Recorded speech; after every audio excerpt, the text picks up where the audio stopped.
for the A's, followed by Sam Fuld in left. Josh Donaldson, the big bat, hitting third, and Brandon Moss is the cleanup hitter. As Cal said, Josh Reddick's been hot. He's in the 5-hole. Then it's Jed Lowry. Stephen Vogt plays first. Giovanni Soto is behind the plate, and Eric Sogard is the second baseman.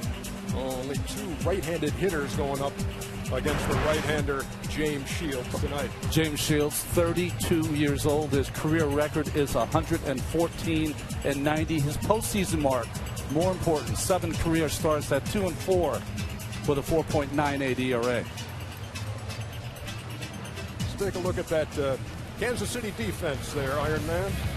Yeah, here's the guys with the gloves. Gordon's in left, the Gold Glove winner. Kane's in center. Aoki's in right, moving to the infield. We have Escobar and Infante up the middle. Mike Moustakas and the Gold Glove winner Eric Hosmer at first base. Behind the plate, we have Salvador Perez. And on the mound, big game, James. Here's the umpiring crew for this American League wild card game. Bill Miller calls the balls and strikes. The crew chief is Jerry Davis at first. Dan Isonia at second. Bill Welke at third. And, of course, being a playoff game, you add umpires down the lines. James Hoy in his 7th year patrolling the left field line, and Todd Titchener down the right field line.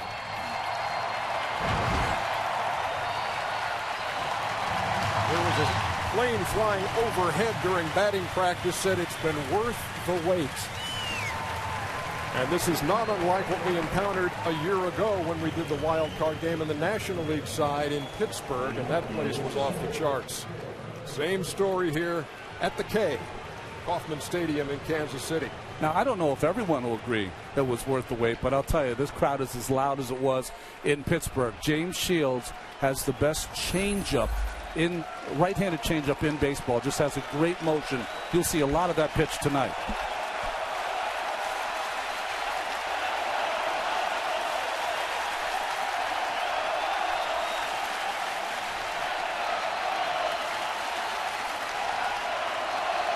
Coco Crisp leads it off and takes a strike. Chevrolet pitch tracks and the arsenal for James Shields. And as Ron said, watch that change. Shows the fastball 60% of the time. That's down low. And the count even, a ball and a strike. After seeing big game James pitch all these years, I'd say the percentages were a little higher on that changeup, because when he gets in trouble, that's the pitch he goes to.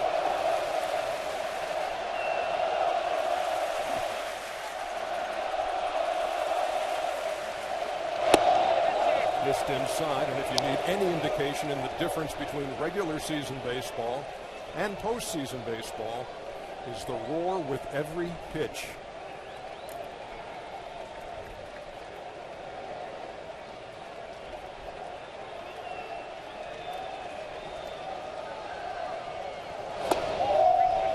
You know, you spend your entire 6 months, 162 games, trying to be the best you can be over that time, and then you get here, every pitch counts, every hit counts, every ball caught counts, every decision by a manager counts.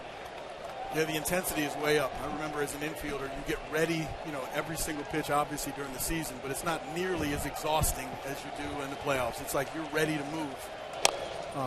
Left or right or in, it's just you're intense.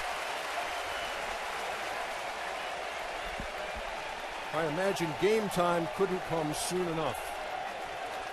Well, you had to wait through the day for this to happen. Yeah, the hardest part was the nerves would build up before the game starts. But once you get out there, once you get your first ground ball, once you get into the game, then it becomes the same.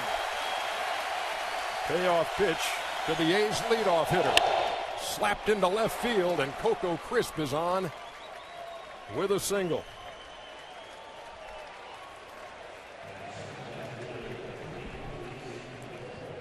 A lot of these Tigers, as you see this high fastball from Shields, got into a 3-2 count. That's what this Oakland A's team does best, and did best over the first 4 months of the season. They will work the starting pitcher, get deep into the pitch count. Crisp has 19 stolen bases in 24 tries. Much has been said about the lack of offense when Cespedes got traded, that big presence, but they're still a good offensive team, and they started to get it going in the month of September, the last 2 weeks in particular. Sam Fuld, the number 2 hitter, took a strike, 0-1. Bob Melvin said he was in the lineup. He thought of Adam Dunn and all that power, but expansive outfield here in Kansas City, you need the defense of Fuld. You got to assume it's going to be a tight one-run game, and defense could be the difference in the game. Mike Gallego, the third base coach, one of the best defensive infielders you ever saw during his time. This is probably the last place Sam Fuld thought he would be. Earlier this season, he began the year with the A's, but only played 7 games.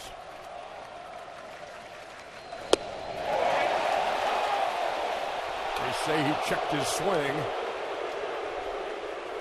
That's Bill Welke down at third. So he began the year with Oakland and then claimed off waivers by the Minnesota Twins and then traded at the deadline back to Oakland.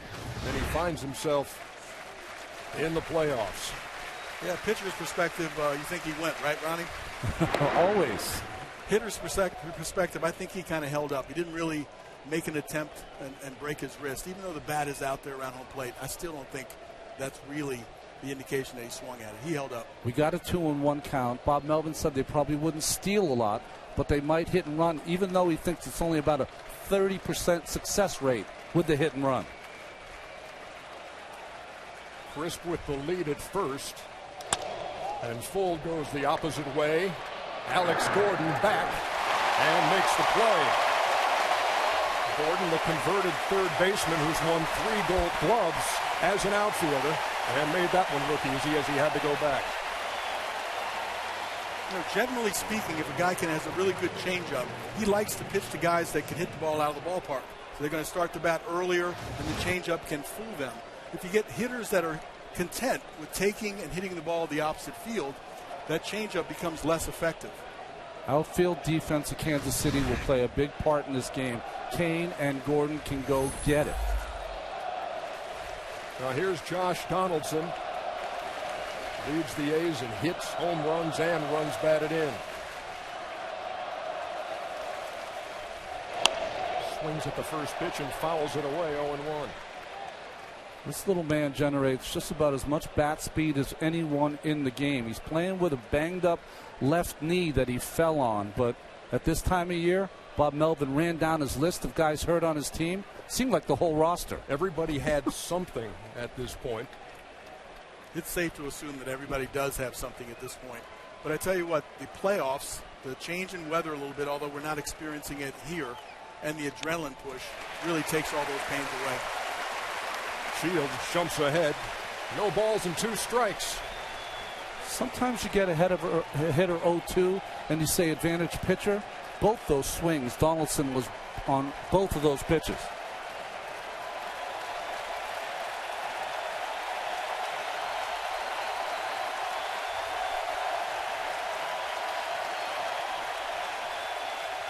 Shields, the 14-game winner. Delivers the 0-2. Perez kept it in front, 1-2. Buck Showalter said about Salvador Perez, he said behind the plate, he's like a big pillow. Nothing ever gets away from him. He just forms that big body of his and gets down and just smothers the baseball and keeps it in front of him. It's really interesting. A changeup artist normally likes to throw 2-1, 3-2, throw the changeups in different counts. But Big James, his changeup is a strikeout pitch. Took 2 shots at it right there as well.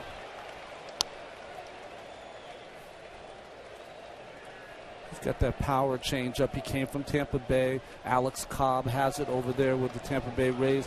Johan Santana in his day. That changeup that can put a hitter away, righty or lefty.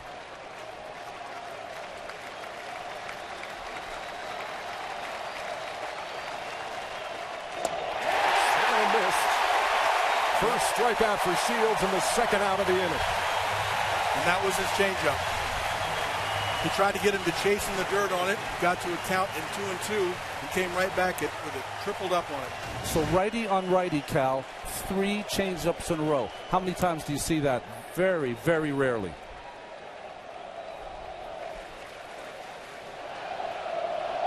Change in speed.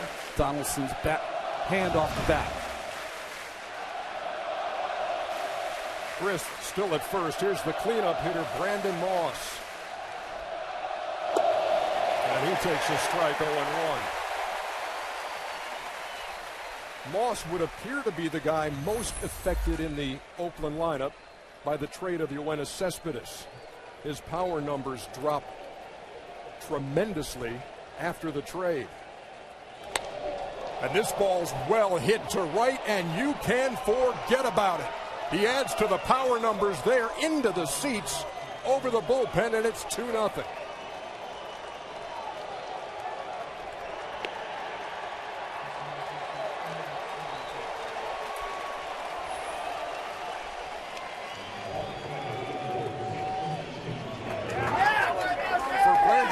Just his 3rd home run since the trade of Yoenis Cespedes. And that's one of those change-ups that just stay right over the middle of the plate. And he got all of it. Looked like they were starting to pitch him in with a cutter and then try to come back with a change-up. He was sitting all over it. I'm never a big believer in change-ups the first time through the lineup, because what are you changing off of? Nothing. He had thrown one cutter inside, straight to the changeup, maybe a little too hard. Moss took care of it. That's very true. A hitter then has to first respect the fastball, and if he's just looking for the baseball, sometimes the changeup will be perceived as a fastball. Tape measure shot by Brandon Moss, and here is Josh Reddick. I think with Big James, though, those sort of rules go out the window because his changeup is exceptional. Reddick's got good numbers. Career against Shields, .318 with 3 home runs. Yes, that will put a smile on your face. Your first AB, post in 2014. That's Reddick's bomb earlier this year. Got 2 of them in the same game. Went up there looking for a fastball the very next time in the first pitch and deposited that one out as well. 2-2 to left. Gordon right there in his tracks. But the Oakland A's, the last team to clinch a playoff spot, the first to score in this game here in the first, and they use the long ball. Brandon Moss, long gone. Here's their batting order, brought to you by Budweiser. Alcides Escobar in the leadoff spot with Nori Aoki second. Lorenzo Cain, the speedy center fielder, hits third, and Eric Hosmer in the cleanup spot. Then it's Billy Butler, Alex Gordon, that team's leader in home runs and RBIs. Salvador Perez, the catcher. Omar Infante, who has a career high in RBIs this year. And the third baseman is Mike Moustakas, and John Lester's on the hill. What I forgot to mention about the pitchers, both Lester and Shields, is that they are auditioning for big dollars as free agents if you want a #1 pitcher. His year, maybe his best this year. A lot of losses, but a great ERA. Lots of innings like he always has. And quickly he's ahead of Escobar. No balls and 2 strikes. Ned Yost, late in the season, swapped the #1 and 2 guys in the order. Aoki had been the leadoff hitter predominantly this year, but then he put Escobar there, and it really sparked the Kansas City offense. And so here in the wild card game, it's Escobar who leads off. Lester's 252 starts in his major league career, 116 wins, 67 losses, but only 2 and 3 at this ballpark. This is a team that swings out of the strike zone a lot. You don't have to throw strikes when you're ahead. Ran it inside, and Escobar wouldn't bite. 2 balls and 2 strikes. The thing about Lester also, after the trade deadline deal was made, his first start was against the Kansas City Royals, and he beat them. Still 2-2 as that's fouled away. He had beaten them with the Red Sox in July, wins in Oakland, and then beat them again later in August at Kansas City. Well, you mentioned earlier they've only beat him 2 times during the regular season, both wins by John Lester. On the ground up the middle, off the glove of Jed Lowry, and Escobar is on.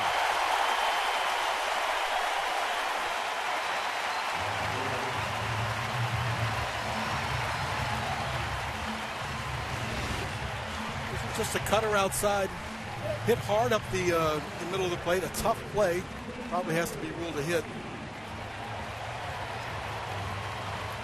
Just hit him off the heel of the glove.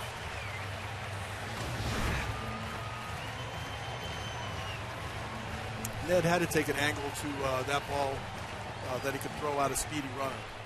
And that's the advantage of having speed, is that you have to make that play in a do-or-die sense.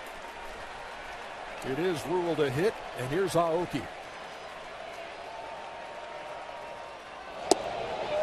Squared the bunt and took it 0-1. It was so interesting. Ned Yost told us before the game, if Escobar gets on, Aoki's bunting. I wouldn't think he would bunt with a 2-0 deficit, but maybe still going to play his cards the way he thinks he should.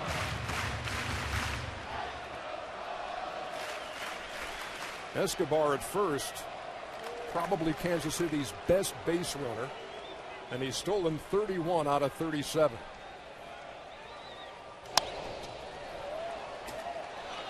Quickly behind in the count is Aoki. No balls and 2 strikes. You'll see a lot of swings up there that are a little unorthodox from time to time. Whatever it takes from Aoki to get on. Occasionally that batting stance and swings seems like he's swinging an oar through the strike zone, but he gets it done. Lester stepped off and a little bluff over there toward first. He usually does not throw to first, does not have a great move, but is very quick to the plate.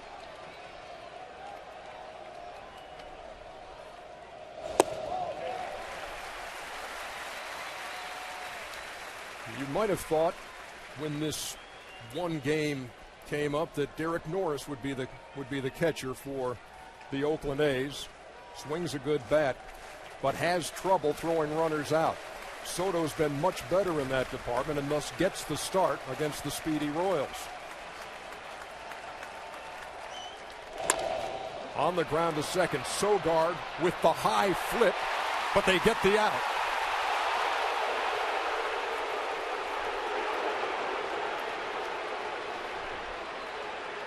Dan Isonia is the second base umpire. He took a long look at it.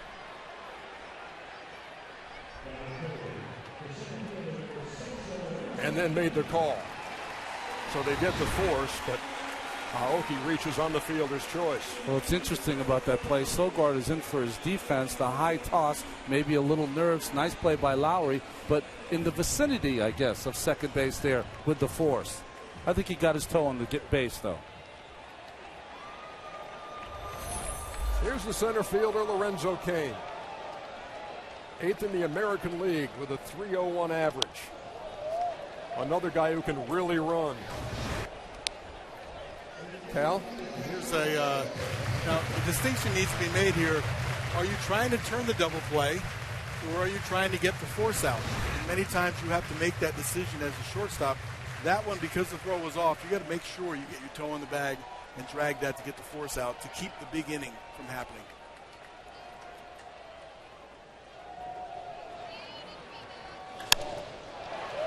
In the air to right field, Josh Reddick. 2 down. You know, Soto being in the game as a catcher has thrown out 50% of the runners and has good strong arm, but there's not really that many attempts, and I don't think there was any attempts from the Kansas City Royals when they were facing John Lester this year. So it almost seems that if it's John Lester on the mound and there are no attempts, why do you need somebody that can throw? Remember, Lester had his great success with Oakland this year with one catcher, Derek Norris. He had great success in the postseason last year with one catcher, David Ross. There is a value to learning. Now, he came over to Oakland. They all had to learn him really quickly. So who's to say that Soto can't learn him just as quickly? But there is some little concern right now that he hasn't caught him before. doesn't know how he thinks, doesn't know what pitches he wants to throw to, and maybe doesn't know how the ball actually comes up there and cuts. Eric Hosmer waiting on a 1-0. There goes Aoki. Here's the throw to second. No chance.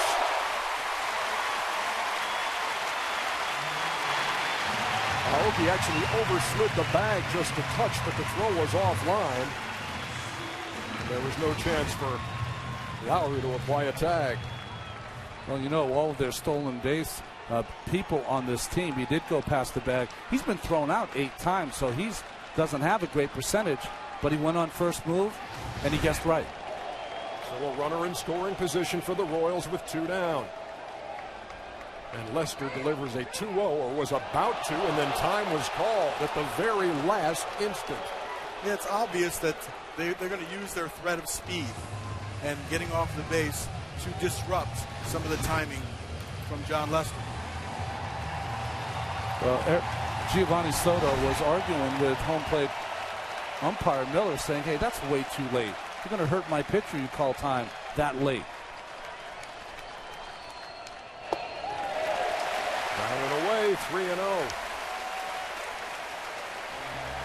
This offense is predicated on making things happen. And Ned Yost is going to make sure that he doesn't vary his plan, even though down 2-0 in the first inning. You still got to play your game. So let him swing 3-0. He's going to get a fastball. Let him be aggressive.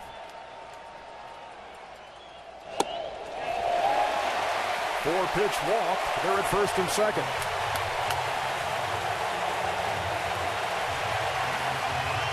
Interesting to see Soto out talking to Lester. What can you tell Lester about pitching in the postseason that he doesn't know as he's trying to relax his lefty? How much of this is the first time? He has not caught Lester. And are you totally on the same page? Well, sometimes you're not on the same page. It could be as simple as watching the catcher give those the multitude of signs with a guy on second. Sometimes it takes him longer than the catcher you work with normally. It's little things like that that can change your tempo. He is a tempo pitcher. Here's one of the most popular guys wearing the Kansas City uniform. It's Billy Butler.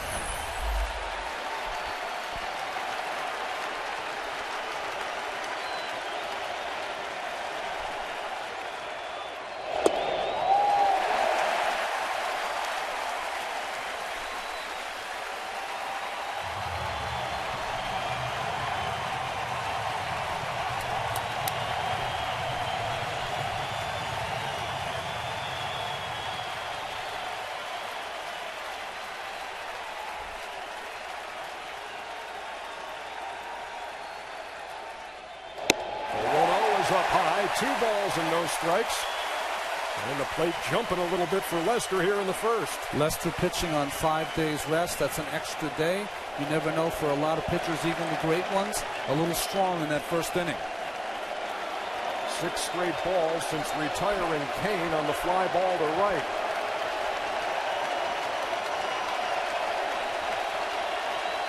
But just because it's 6 straight balls doesn't mean you should take here.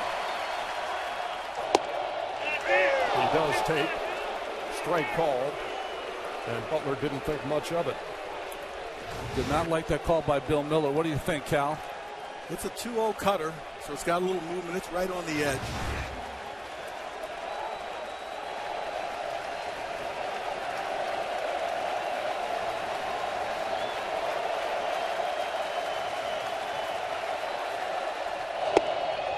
And inside again and missed. 3-1. I know for all good hitters, when they're facing good pitchers, pitches close, they say, don't help him. He doesn't need any help. How do you know they say that, Ron? Because that's exactly what we do say. Hitter's pitch with 2 on and 2 out. It's Ward to left. Base hit. That's going to score a run. And it's going to put runners on the corners with 2 down. Kansas City on the board.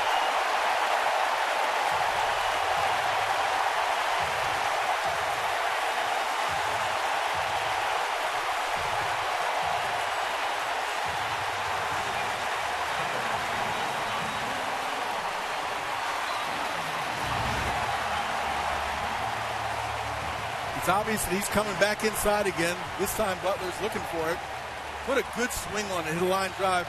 Maybe lucky it's just a single. Well, that's why Sam Fuld is in there. One, great hitting by Butler, being ready for that pitch in.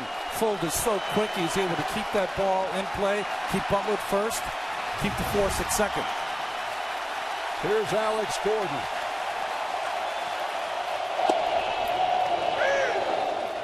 The Royals leader in home runs with 19. RBIs with 74. It's a 2-1 game, and all 3 runs have come with 2 out.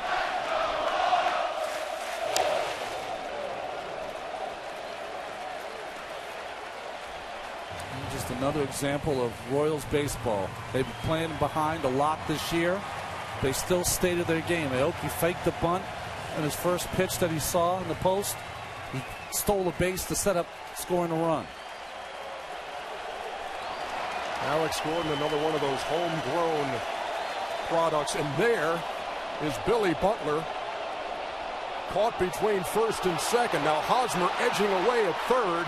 And now they're going to throw to the plate, and Hosmer is out. Billy Butler wandered off first, and it resulted in the 3rd out.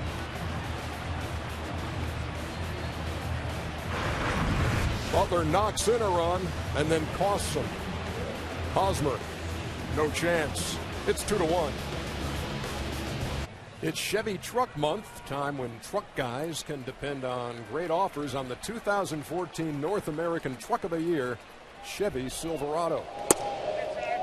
Top of the second, Jed Lowry leads it off.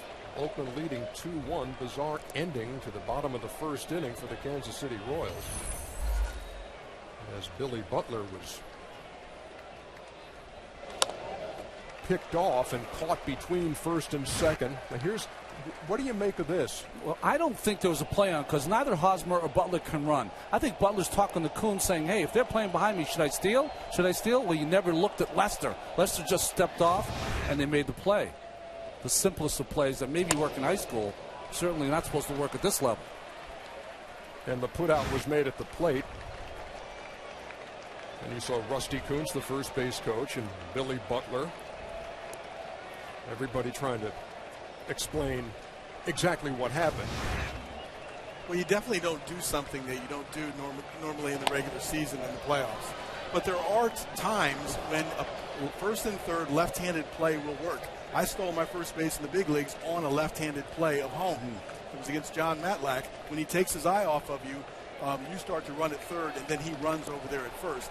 But on a play where you're just trying to get in a rundown, you better have some really fast guys that you're going to be able to do that at the big league level, where you can execute and steal a run.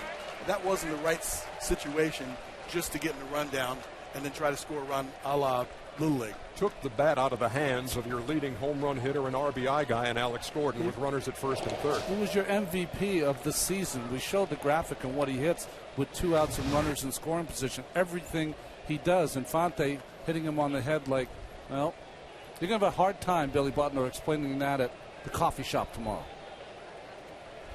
I think the logical explanation is that if you're going to play behind him, he doesn't throw over here. Let's just get a running lead and go. But again, asking him to do that when he hasn't done that, and during the course of the season, that's a risk. 2 balls, 2 strikes to Jed Lowry. It's early. Not a lot of pitches have been thrown. That inside fastball to lefties that Shields usually just excels at. He has not gotten one call or not made one pitch inside yet. 3-2. Boy, did he turn on that. Look out. One of those line drives foul that you hope everybody's paying attention down there. Both pitchers have hit 95, Bernie. And I know how you like the 95. It's not me, it's you. It's nice to see that 95 flash up there on the board. When we look at their control and the type of pitches they throw, we forget they still have a 95. Hosmer made a nice grab, and Shields made a nice catch. At first, 1 down. 4th member of our crew, is Matt Weiner, who's got the best seat in the house. Matt, what you got? That's a pretty good one here in the Royals suite, where they are hanging on every pitch, including George Brett, who signed with this organization 2 years after it was born, and he's been here ever since as a Hall of Fame player, as a pivotal piece of that '85 championship team, as an executive, as a coach, etc. You've been a part of this rebuilding process as well. How gratifying is this scene tonight? It's pretty special for a town to wait 29 years. And when I first signed with the Royals in '71, and then we made the playoffs, and I came up in '73, '74, big my first year. You make the playoffs 7 out of 10 years, you think it's going to happen all the time, and it hasn't happened since '85. So very happy for Dayton Moore, very happy for Ned Yost and the rest of the coaching staff, and especially all the players down on the field, because they've really worked their tails off and developed into a really good ball club. When in this development process did you think you had a team that could reach this level? I think last year in the second half of the season, the way they played, they were always kind of just, they had a tough time getting to 500 for a long time, and once they got over 500, they got on a pretty good streak, and all of a sudden last year at the end of the season, I'm saying, these guys aren't that far away, and it was a good experience for them last year to play exciting, pennant contending baseball. They were in it till the last week of the season, and unfortunately Detroit beat us and we lost out in the wild card. But I think last year was the first year I really saw these guys, thought these guys were ready to play. And the organization took a calculated risk in trading prospects to bring back James Shields. Between the innings, the wins, and his presence in the clubhouse, what has he meant the last 2 years? Well, you can ask Danny Duffy and Ventura about that. He's mentored those guys. And don't forget, we got Wade Davis in that deal also, who had the most incredible year as a reliever I've ever seen. I think he's given up 4 extra base hits all year, ERA of 1, just been the 8th inning specialist of all time. But James and Wade brought over a looseness, a confidence about them, and it's really rubbed off on the young guys. By the way, our bosses will be very happy to hear that George spends many of his afternoons watching what network? TBS, baby. Because it's... Yes. Because it's very funny. Very funny. There you go. There you have it. Down earlier, I kind of stunned me by it. Tried to lead him right into it. It's friends in Seinfeld. There you have it. Of such moments, promos are made. Thank you, George. Thank you, Matt. Stephen Vogt draws the 1-out walk, and here's Giovanni Soto.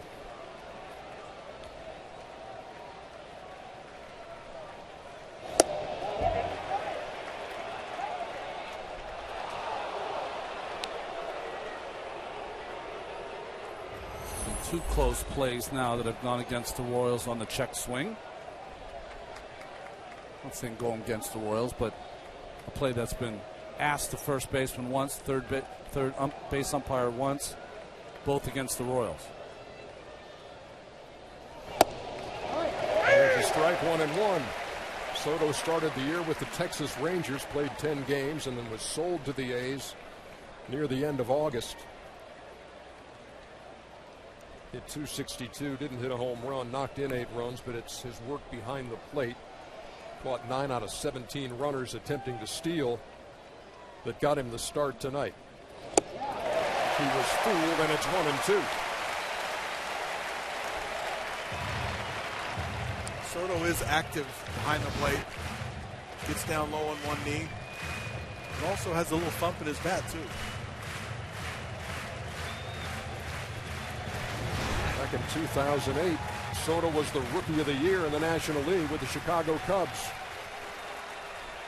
Really thought he was going to be a fixture for those Cubs for years to come. He had a tough year, a tough next couple of years.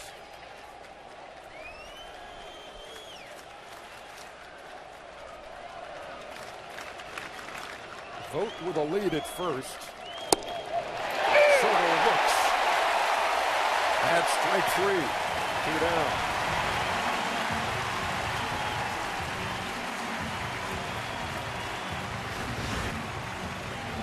Looked like a fastball away. Soto thought it was down. Our pitch tracks had it down also.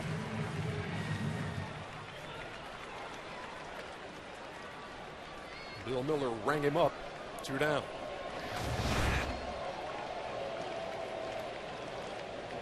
Yeah, that definitely was down out of the strike zone. Here's the number 9 hitter, Eric Sogard. Swings at the first pitch and fouls it right back. Not many everyday players anymore you see wearing the glasses during a game. It's become kind of his, I don't know, that's who trademark, he is. His trademark, right?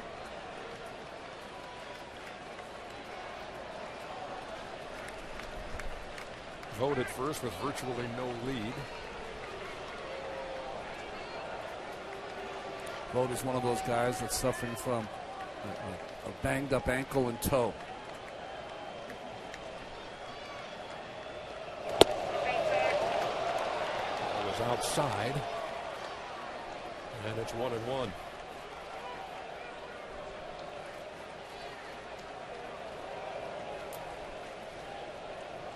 Bob Melvin saying, look, it's not how you got here, it's that you did get here, and it's a fresh start. 1 ball and 2 strikes. A 10-16 September for the Oakland Athletics. And it was touch and go down the stretch because Seattle, after losing 5 in a row, got hot. And Oakland able to hold them off. Sonny Gray came up big on the last day of the season. And here they are.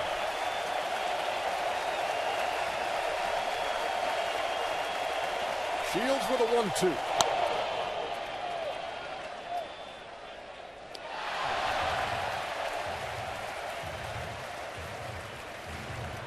Both pitchers are horses. Give you a lot of innings, pitch you deep in the ball games. But both of them are getting up with the pitch count here early on in this game. Melvin said Lester is 125 to 130. I would say the same except for the great bullpen of Kansas City for Shields. Fouled into the mitt of Salvador Perez. Second strikeout of the inning. Third of the game for Shields. We go to the bottom half of the second.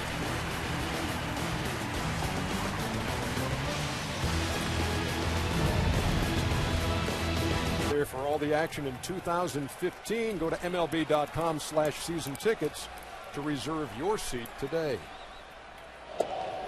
Alex Gordon leading off here in the bottom half of the second. He was at the plate when the Billy Butler episode happened in the bottom half of the first inning, which resulted in Eric Hosmer being thrown out at the plate. Still trying to absorb that up here. An 0-2 count is a count where you take a chance on doing something. Because the facts are that not a good chance to get a hit off Lester. The count is 0-2. Fly ball left field, and Sam Fuld makes the play for the first out. Let's take a quick trip to Atlanta. Check in with Casey Stern. Case?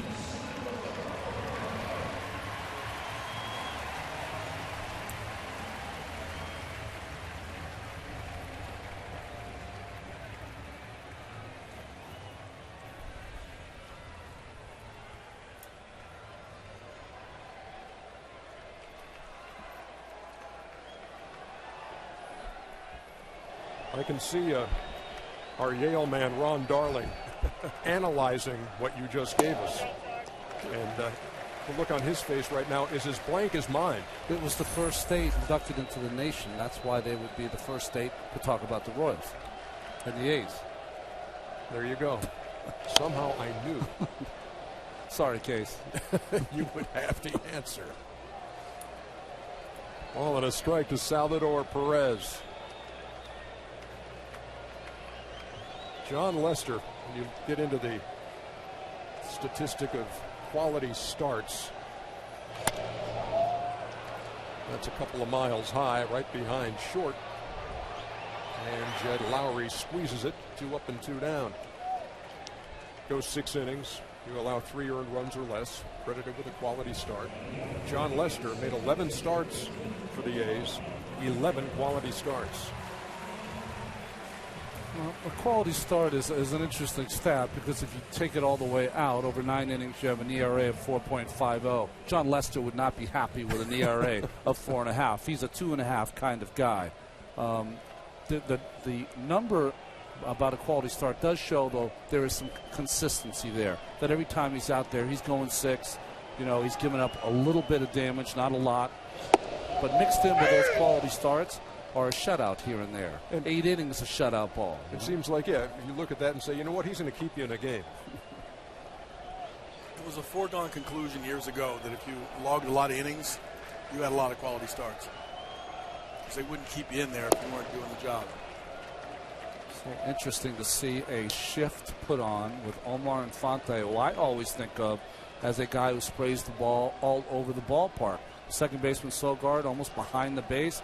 To the pull side is Lowry. The 0-2, and he literally goes down swinging. 3 up, 3 down. We head to the 3rd.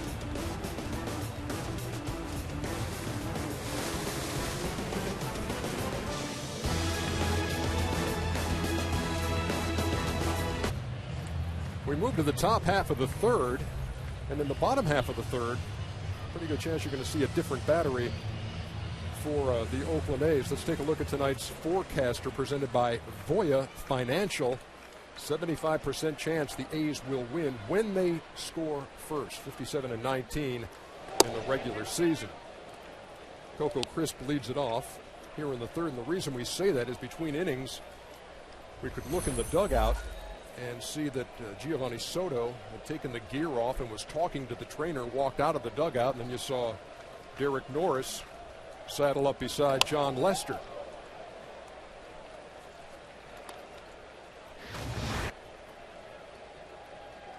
So here was Soto, and accompanied by Nick Paparesta, the Oakland trainer. And there's Norris, who's got the gear on. Norris doing whatever it takes to get loose.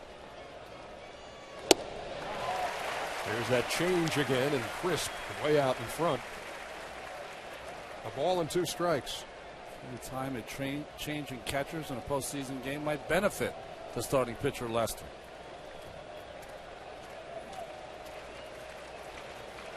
Crisp singled to left his first time, came around to score in front of Brandon Moss on the 2-run bomb.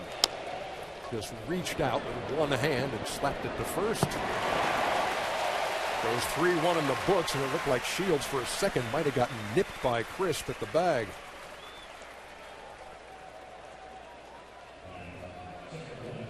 Let's go down to Matt Weiner. Matt? Ernie, Giovanni Soto, who was brought in for defensive purposes to start this game, is done for the night. He has injured the left thumb. Of course, that's his catching hand. He did it on the tag at home plate. I spoke to him a few moments ago. He said he heard something pop. Asked him if he had broken it. He said, I don't know, but I can't receive the ball. All right, thank you very much, Matt. So Derek Norris will get the call in the bottom half of the 3rd inning.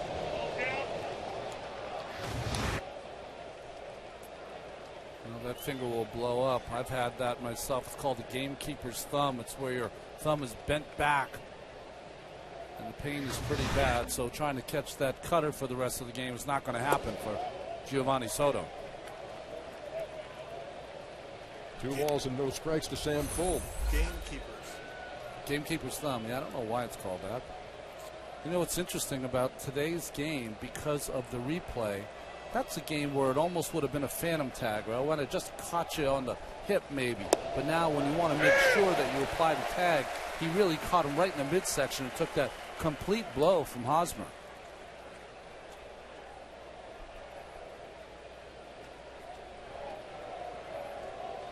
Johnny Gomes finds himself in the postseason again, watching on as Full pops it up behind the plate. Does Perez have a play? No, he doesn't. Missed it by a row.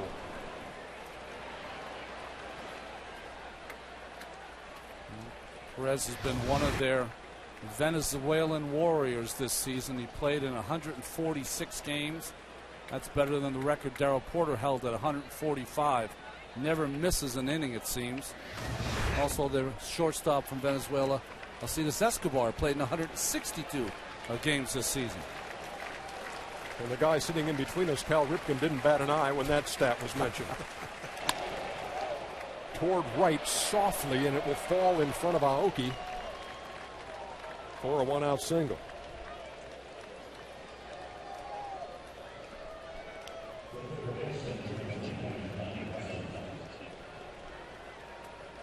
third hit allowed by James Shields as he works here in the third. For Ned Yost, this also a first. First time he's managed a postseason game. And has been nothing but confident going in, thinking that these Royals, with the way they've picked up offensively to go with their great starting and relief pitching, could be poised for a deep run. But there's Josh Donaldson, who singles to left. They're at first and second.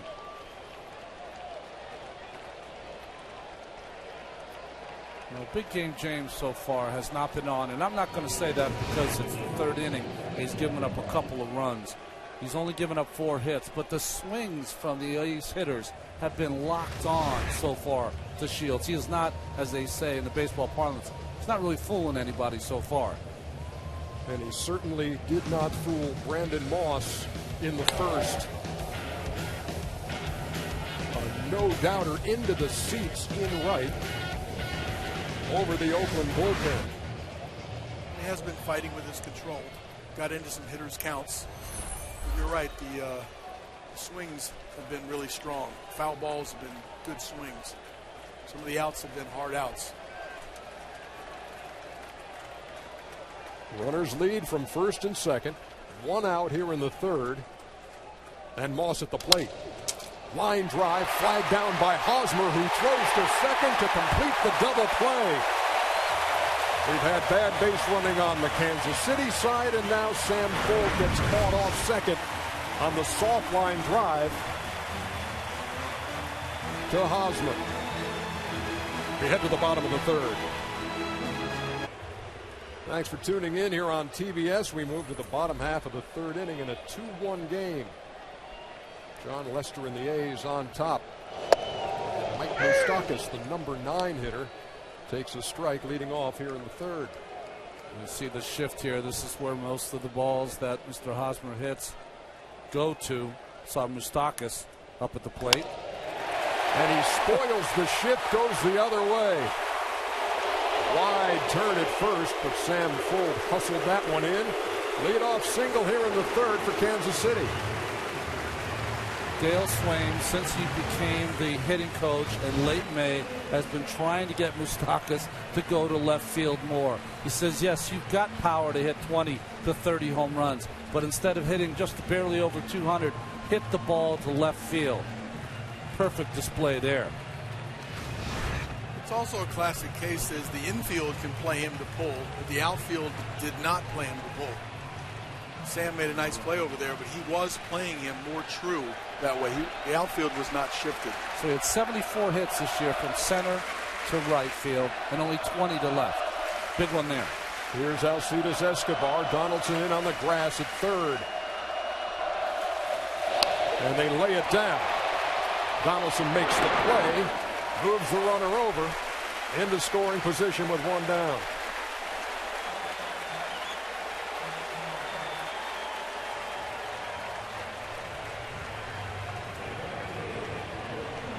As we talked about in the top half of the inning, Derek Norris replacing Giovanni Soto behind the plate for Oakland.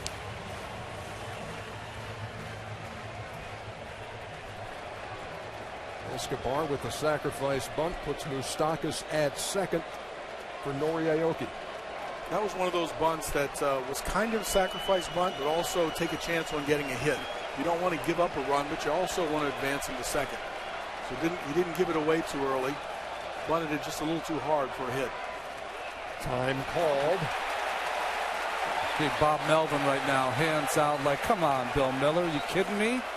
Let's go. That's 2 times now.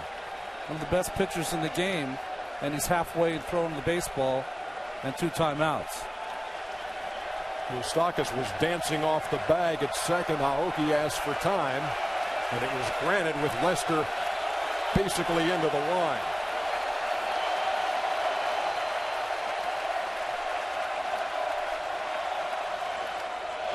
I got to believe that that's strategic, though. Dancing off second base and also asking for timeout. The Royals said before the game that they are going to try to somehow mess with the tempo of John Lester. They think it would mean a run, maybe even two, by making sure he doesn't throw the ball when he's ready to throw it. 1 ball, no strikes to Aoki.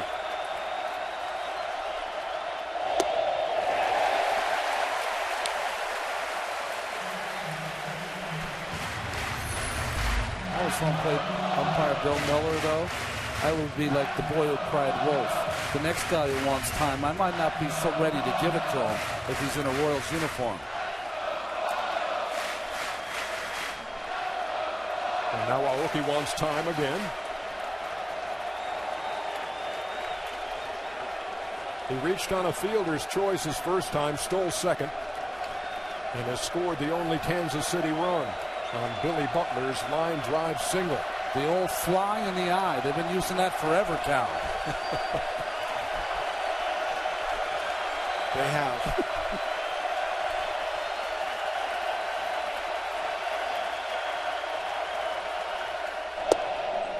That's right through there. 2-1.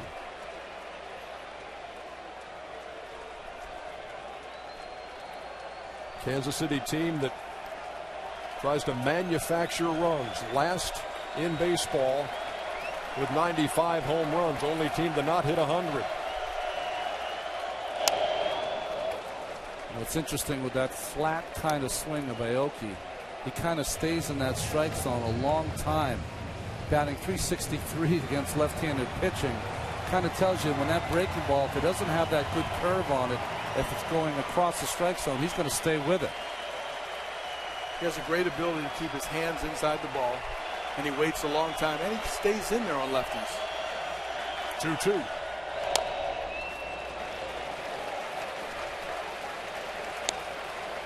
So the Royals last in home runs, last in walks drawn, and have the fewest strikeouts.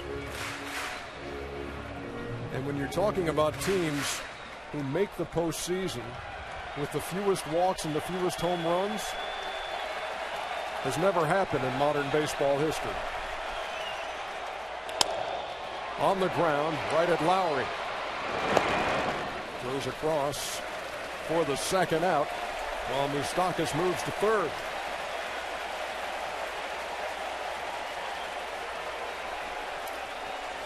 I mean, when you look at that Royals offense, it's almost exactly the opposite of what Oakland is trying to do. They want to walk a lot. They want to hit the ball out of the ballpark. That's all they care about. And just the opposite for the Royals.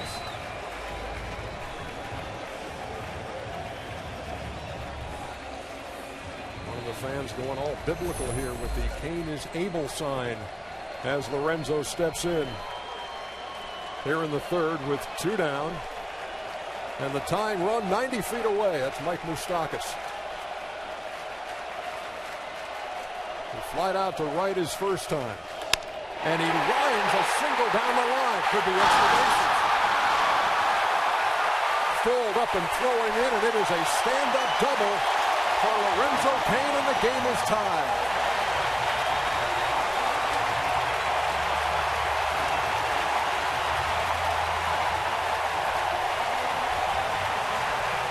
Surprisingly, this lineup for Kansas City has some really good numbers against John Lester. Cain, some of the best numbers. And he wasn't waiting around. He was able. And with his speed, turned it into a double.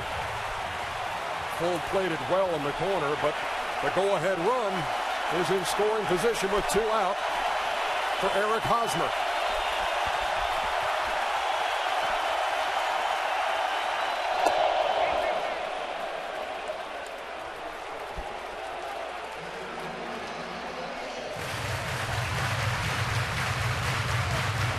That's such a big run in a playoff game. It's easier to play when you're even. It's even easier to play when you're up 1 run. But when you're down, you start to get a little more tight as the game gets going on. In the air, shallow left, forward on.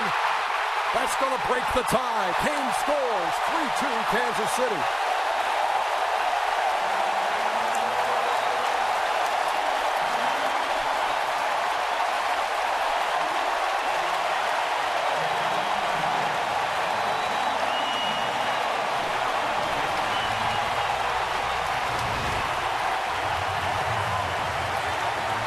ball off the end of the bat, a cutter that he gets just enough on.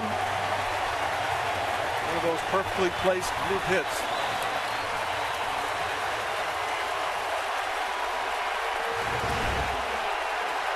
And a night for clutch hitting. All 5 runs in this game coming with 2 out.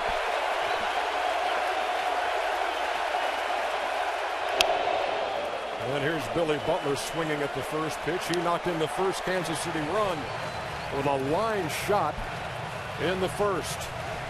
Watching Lester in this game, Cal, 2 things come to mind. He is not using the outside corner to the right-hand hitters at all. Middle of the plate in with that cutter. And have you seen a curveball yet? I don't know if I have. That's one of his better pitches.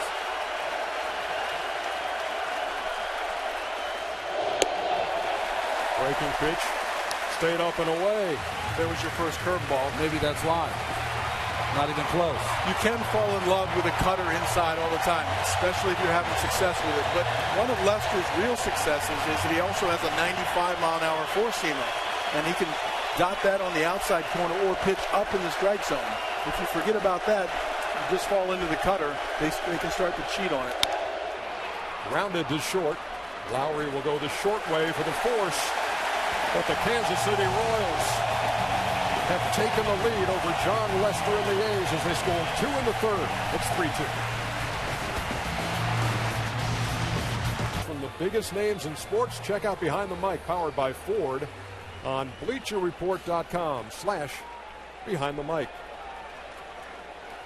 American League wild card game here in Kansas City at the K, Kauffman Stadium. And we move to the top half of the 4th, and Josh Reddick takes ball 1.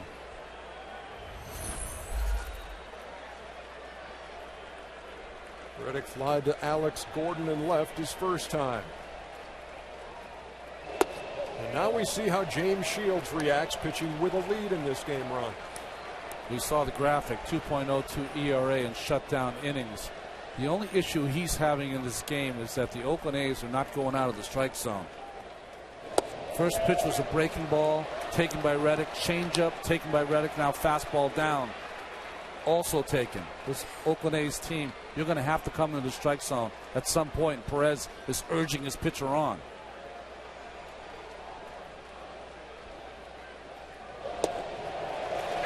And it's a little bit of both. It's his control is not pinpoint, but also the Oakland A's do not swing at bad pitches.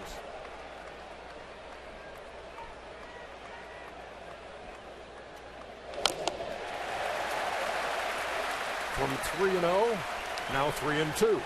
Interesting watching Shields. It's almost like he's got 3 different fastballs. That 95 rider, that little cutter that's 91 or 92. And he can also 2-seam it away. That was a little cutter in the middle of the plate that Reddick missed.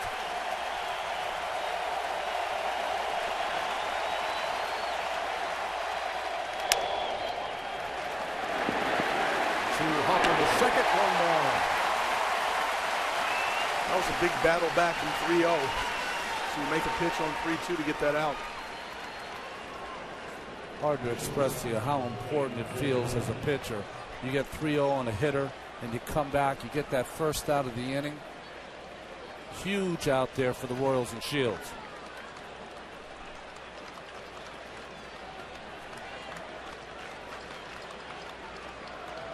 Here's the shortstop, Jed Lowry. Grounded to first his first time. And takes a strike. Seems like that strike zone for Bill Miller is opening up just a little bit for Shields here in the 4th.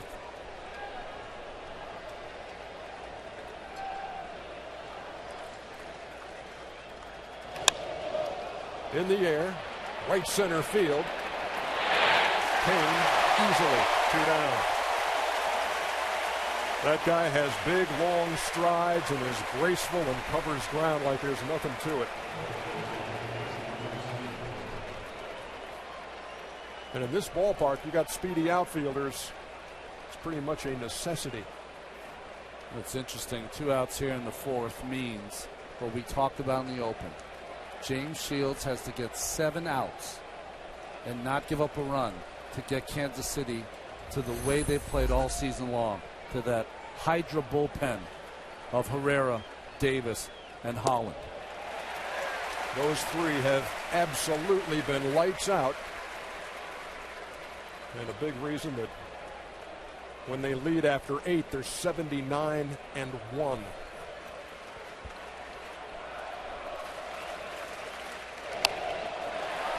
Quickly ahead of Vogt, 0-2. What a play. What do they say in Baltimore? Give that fan a contract, or used to? They used to say that. He snagged it with his bare hand.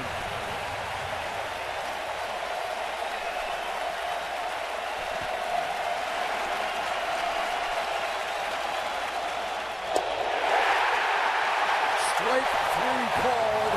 The intensity ramped up here in Kansas City.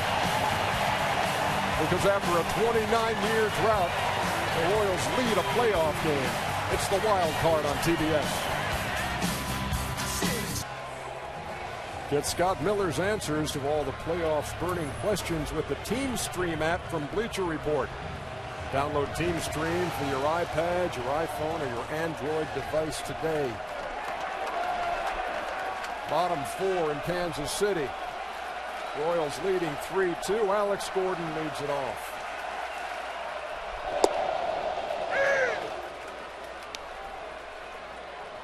Gordon flat out to left his first time.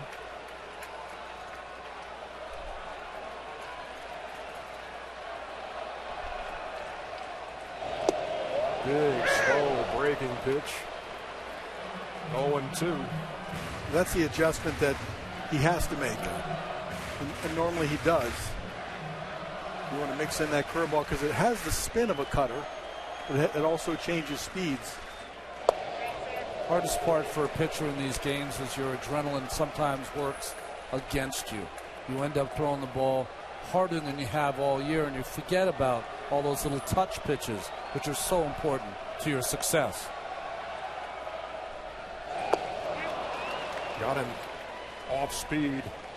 1 down here in the 4th. Moments ago, we spoke with the A's pitching coach, Curt Young.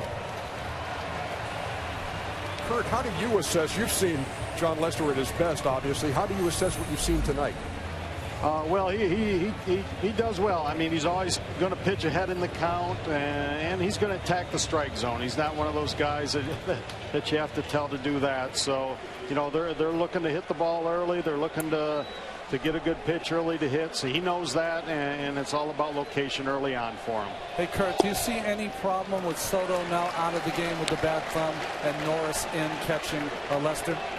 Well, basically, this was Soto's first time catching him this year. Dino's been his catcher all the starts that he's been here. So they're real comfortable together, and they've worked very well together.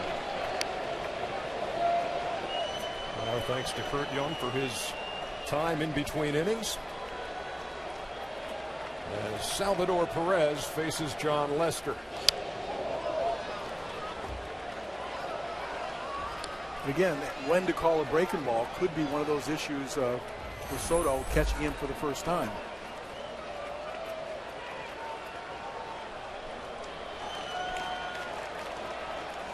Perez second on this Royals team in home runs and RBIs. Behind in the count, 1-2. Steps out.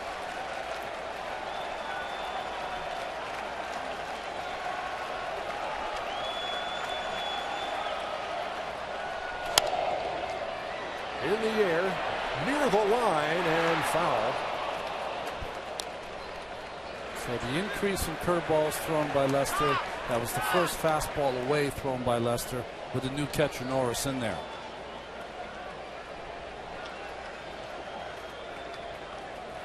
Norris with the nickname Dino with the Duck Dynasty haircut, and fingernails are all painted so Lester can see the signs. Doesn't seem to all go together.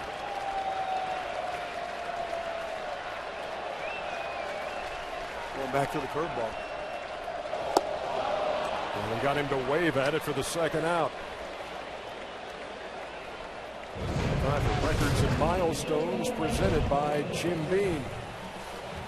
And you see Jon Lester's sterling earned run average coming into this game in the postseason of 2.11, trailing only Christy Matheson and Wade Hoyt. Kurt Schilling on that list, and Kenny Holtzman, number 5 on that list. 2 up and 2 down here in the 4th. And Infante grounds to Lowry.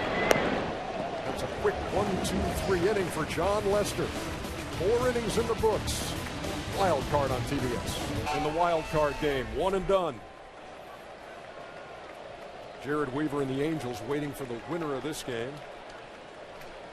The loser goes home. Derek Norris leads it off here in the 5th. He came on when Giovanni Soto had to leave the game with a thumb injury early.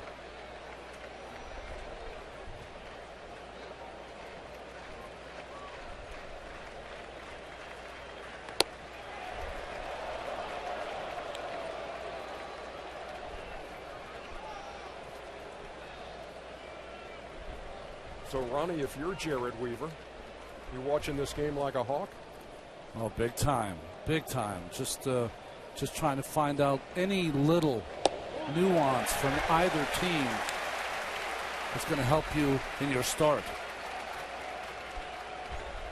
You know, which hitter takes the first pitch curveball? Which hitter, when there's guys on base, swings at the first pitch? Those are the little things you want to know. 1 ball, 2 strikes.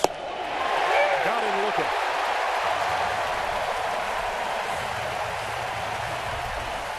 Moments ago, we spoke with Royals manager Ned Yost.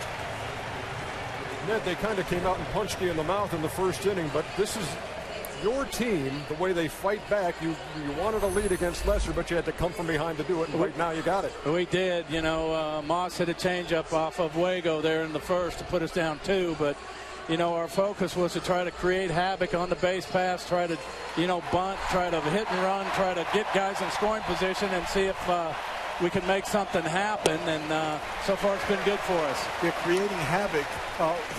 You almost took it to another level with Billy Butler. What happened on that play? Well, that play broke down on both ends. You know, Billy left too soon. He was supposed to wait till Lester threw the ball home, break down, take the second, break it down, and then Haas was going to come to the plate. If we ran it right, we would have scored a run. But Billy was too early, Haas was too late, and we had to find other ways to score runs. Other than that, it was perfect, fellas.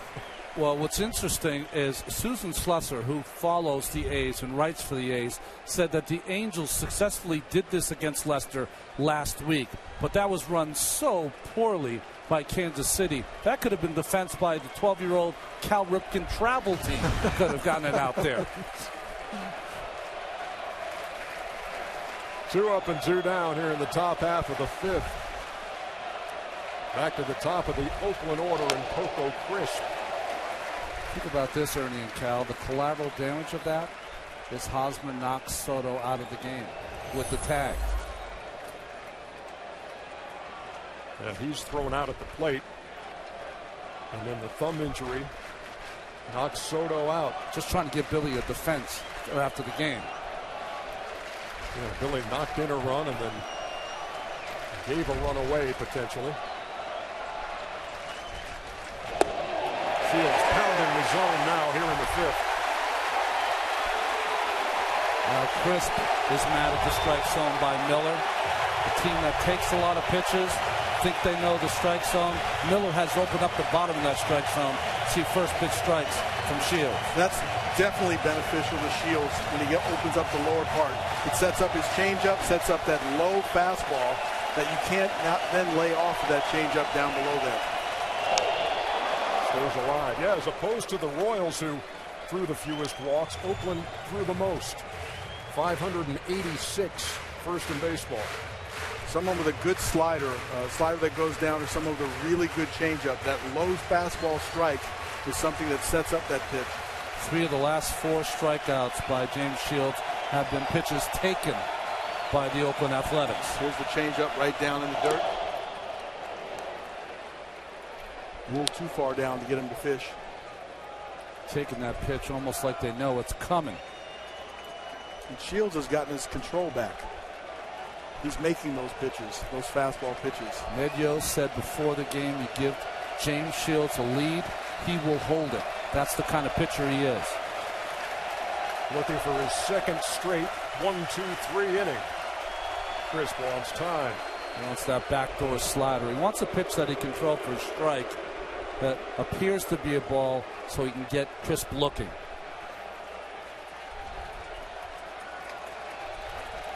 Backdoor cutter.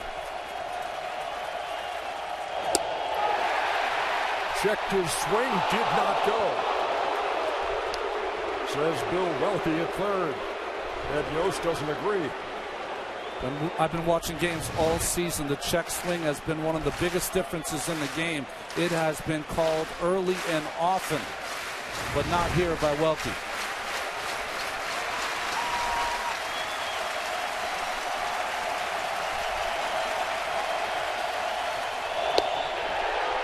Stayed outside, 3-2. Shields on his delivery. He'll just drop his head away. Jeremy Guthrie for the Royals also does that. Almost like they drop it towards first base to clear that shoulder to release the baseball. Tried to check again, and he's punched out to end the fifth. James Shields and the Royals through 4.5. They treated. Don't miss the action tomorrow night in the NL Wild Card game as the San Francisco Giants and Pittsburgh Pirates battle it out. Tune into ESPN at 8 o'clock Eastern Time. First pitch around 8:07. Here's Mike Moustakas, who takes a breaking ball over for a strike. Moustakas, again, the A's shift, but he beat the shift his first time, singling to left.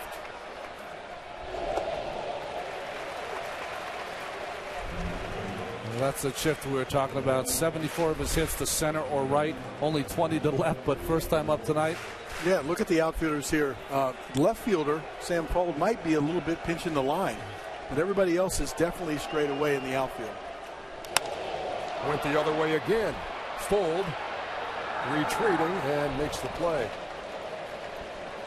I think sometimes it must be boring for Sam Fuld when it's just a routine play. This is a guy who's filled up the highlight reels in the course of his career. He won't even get in the top 25 tonight unless something happens. And he paid the price earlier this year. He, for the first time in his career, because he's run into a lot of walls, but when he was playing with Minnesota, crashed into the wall and missed about 30 games with a concussion. Talked to him about that yesterday because you see him players all the time with the concussion-like symptoms, and he said, no, I knew right away. He said the headache and the accompanying symptoms, and then all you can do is wait for them to go away. It took him 32 games. Lester has definitely found his curveball. Using that very effectively now.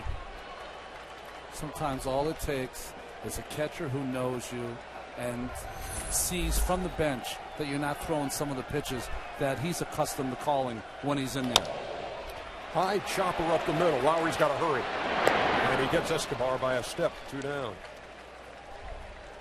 The way they run, don't you feel like the Royals are just tailgating you at all times? They're the guy right behind you in a car. Objects in the mirror may be closer than they appear. Follow the postseason with MLB.com at bat, the #1 app for live baseball, highlights, scores, live radio broadcasts, replay reviews, and more. Get the At Bat app. Nori Aoki reached on a fielder's choice in the first, stole a base and scored a run. Grounded to short in the third.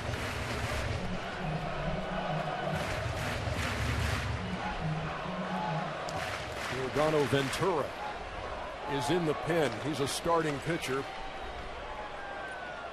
on this roster for moments like this, getting ready in case needed in the 6th inning. I think what he's up for is that I don't think they'd bring him in because he's a starting pitcher in the middle of an inning. They've now decided that they've gotten far enough that a guy like Ventura, who's going to start at some point if they move past here and win, is just getting some throwing in. Because they probably told him today, do not throw, just stay in the bullpen, and once we get past the fifth, then you can go and get loose a little bit. I don't think he's going to be getting ready to come in the ball game, not the way Shields throwing. I talked to Ned Yost about him being on the roster the other day, and he said, look, we only threw in 4 Sunday, and as soon as we knew where we were going to go, which is home to host this game, if we need him, we'll put him there. But to your point, you're the guy who's been out there. He could be the X factor for Ned Yost if they do move on because of his stuff. Close to 100-mile-an-hour fastball. Lester misses again. 2 balls and 2 strikes. You know all the ins and outs of pitching, but I'm watching him out there. When you throw on the side, do you work at a frantic pace? Yeah, right. Because it seems like he's trying to get loose and trying to get ready.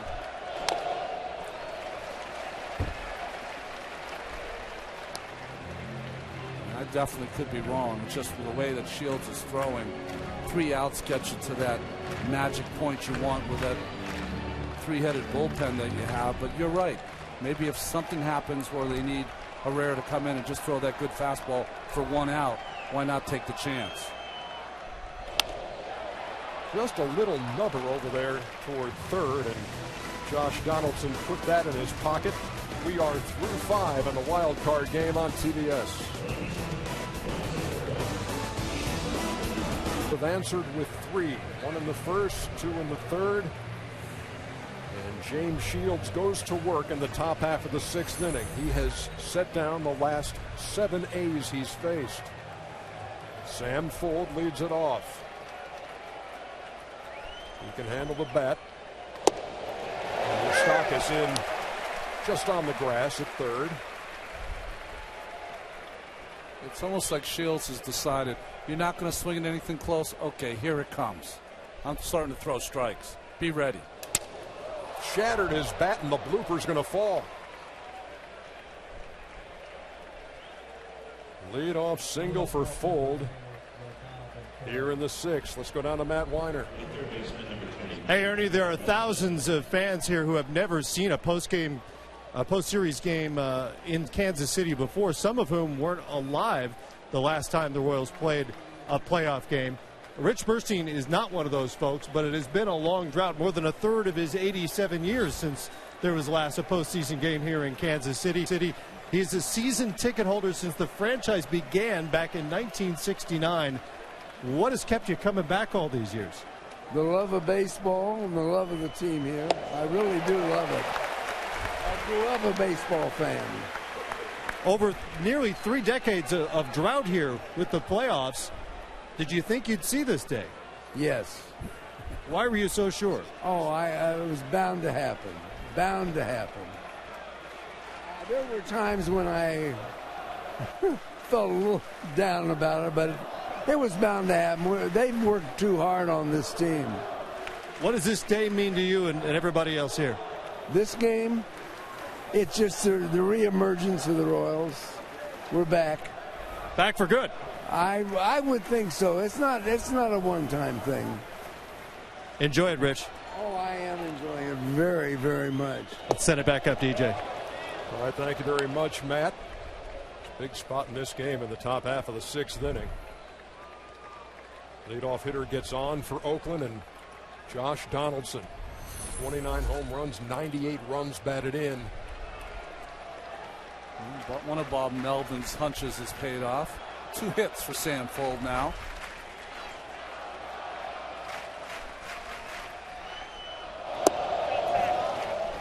One misses.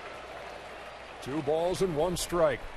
Well, this is the biggest pitch of the game. You're facing the best hitter that the Oakland Athletics have. 2-1 count. Guy with the best power on the team, other than Adam Dunn, who they acquired in late August. Going back with a cutter. I thought he'd go change up here. Huge cut from Donaldson. Fouled it back. 2 balls and 2 strikes, and Salvador Perez wants a word with his pitcher. Got 3 shot of Bob Melvin, Mike Gallego, and Josh Donaldson. It's interesting. If you listen to a lot of people around the American League, Salvador Perez is emerging as the Yadier Molina here in the American League. Not only the way he calls pitches, his durability, but also his way of controlling pitchers.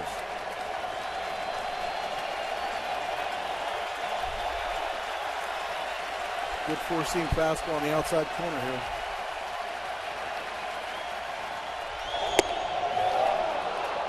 Full count.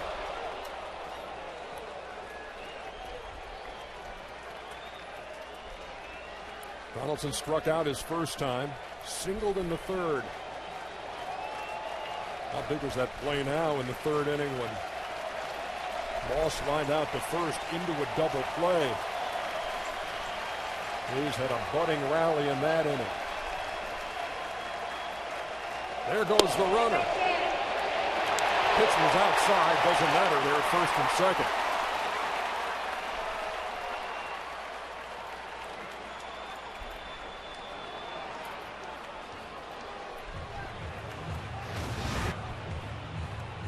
This last pitch was away. Sometimes the catcher will steal it from the umpire because they get up to make that throw to second. But good call by home plate umpire Bill Miller.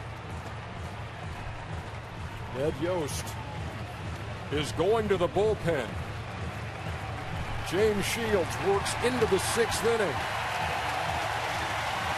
The flame-throwing Yordano Ventura coming on. You were right. I was completely wrong. They're bringing in the young Ventura. It looked like Shields or Ned Yost did not want Shields to face Moss, who's hit a home run off him, of course, in the first inning of this game, or Reddick, who's been red hot against him in the month of August. Brandon Moss, 2-run homer in the first, lined into a double play in the third. Faces the rookie Yordano Ventura. 99 miles an hour. 31 games for Ventura.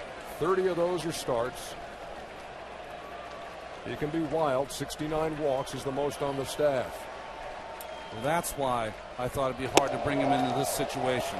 All the talent in the world, a feisty personality. Can't get better stuff than young Ventura. But the walks are a problem in this inning.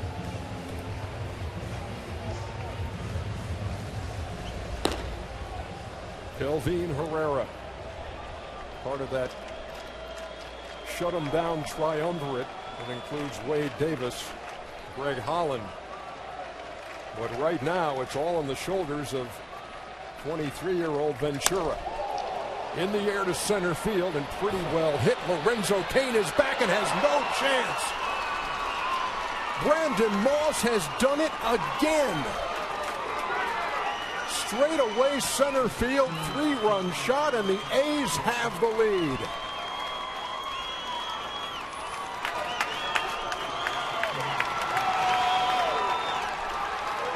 I don't care how hard you throw, Cal. If it's 2-0 and a big league hitter knows it's coming, they dial it up a notch. He's got all kinds of power, to center, to left center field, to right. He just squares it up and sends it out of center field really quickly. What a great swing.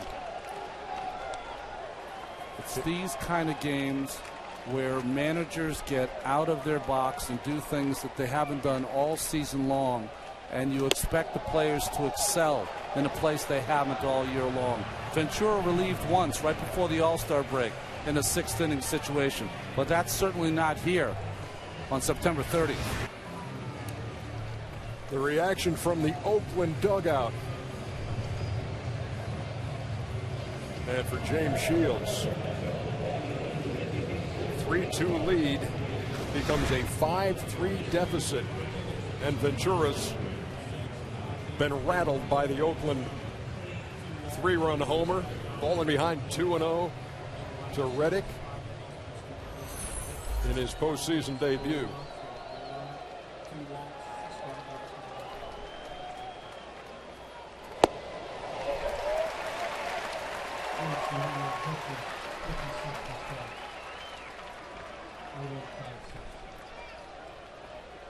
Brandon Moss has personally quieted this crowd twice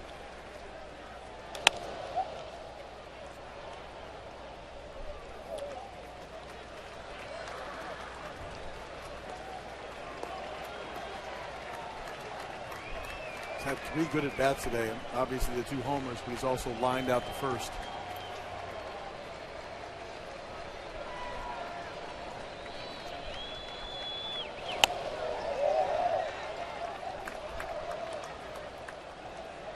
Well, Ron, you had counted it down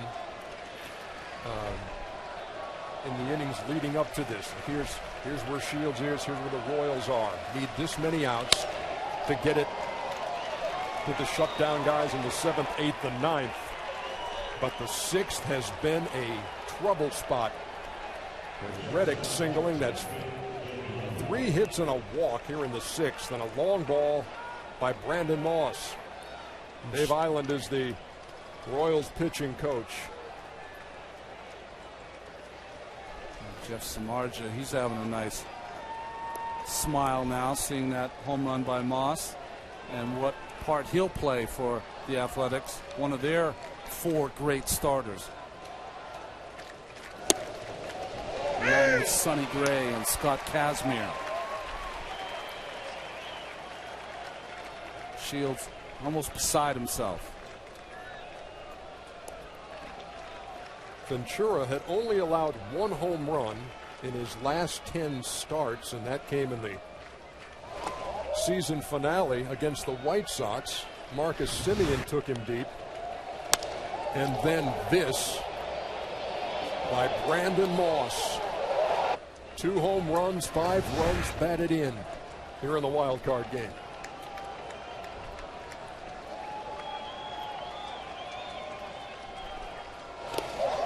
That ball goes all the way to the screen.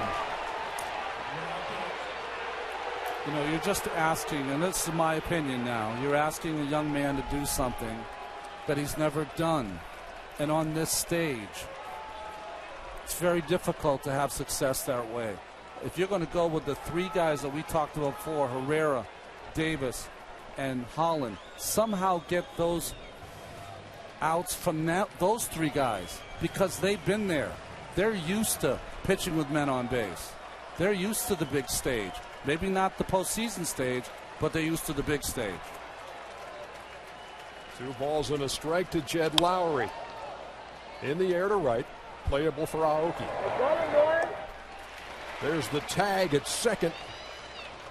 And sliding into third is Josh Reddick. Let's go down to Matt Weiner.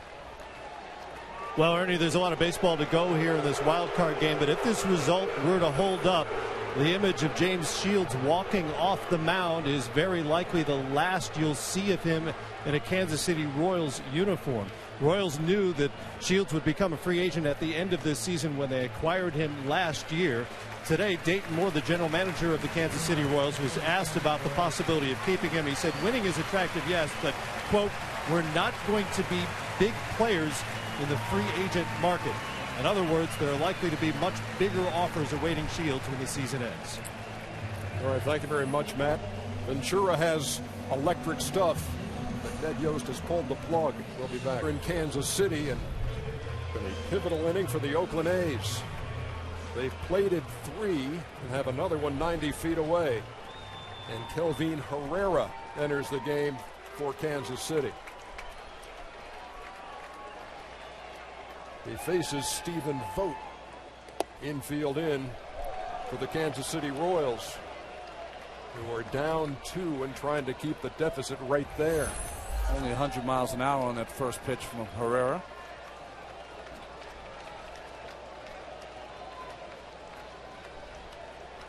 Vogt has walked and been called out on strikes.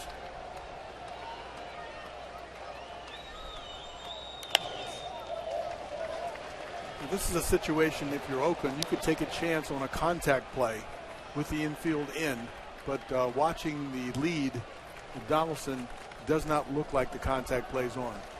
They're going to allow the next 2 hitters to have a chance to drive the run in. Well, Bob Melvin told us he would use the contact play only if he had a runner on, that if the runner on third was caught, had enough speed to get to second base back in scoring position. Vogt is not that man.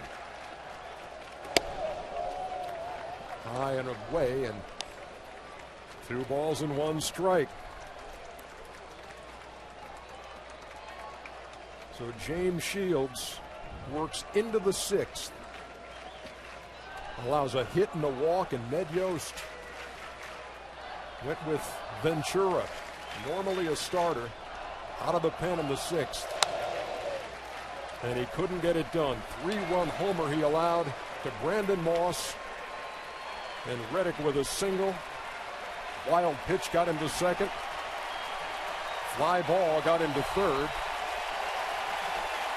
And that's where we stand. 5-3 A's. Rivera needs a strikeout here.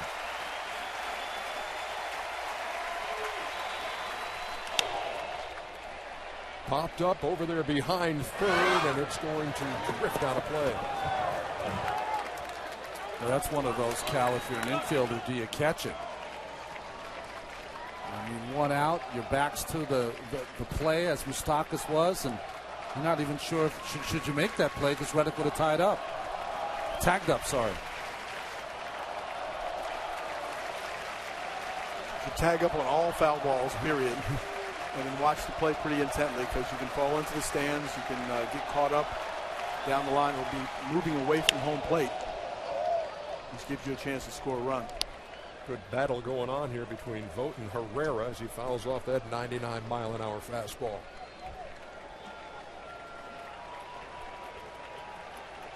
Vogt's a guy who came up with Tampa Bay, and when he was called up, went 0 for 25 with the Rays. Didn't get his first hit in the big leagues till he went to Oakland. That's popped up. And there is room for Perez, who makes the play. Big out. 2 down. Well, Herrera didn't try anything fancy. He just kept everything from the letters up on Vogt at that at-bat.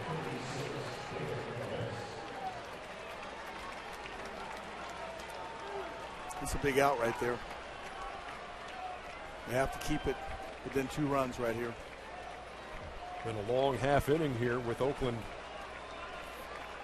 batting, and John Lester staying loose in the A's dugout.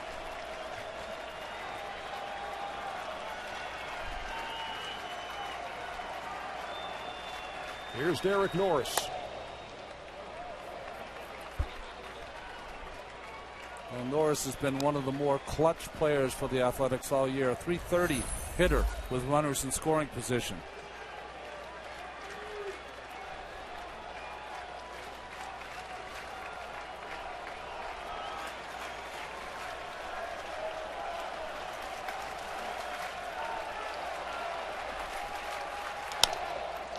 Rounded up the middle and through, and another run for the Oakland A's. Driven in by Derek Norris.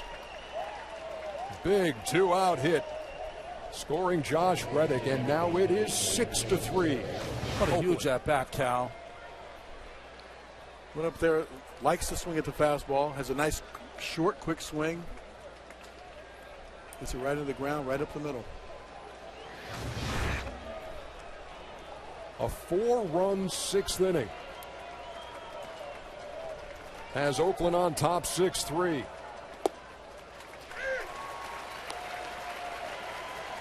And I'll tell you this too, guys, we've given a lot of attention to how strong that Kansas City bullpen is down the stretch, 7, 8, and 9.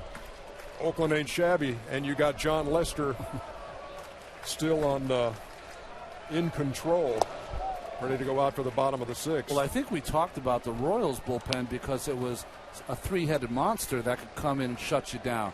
But the thing about the A's bullpen is we concentrated more on Lester because Lester's the kind of guy that can go 7 or 8 innings, can go 125, 130 pitches. He might get it, the baseball right to Doolittle.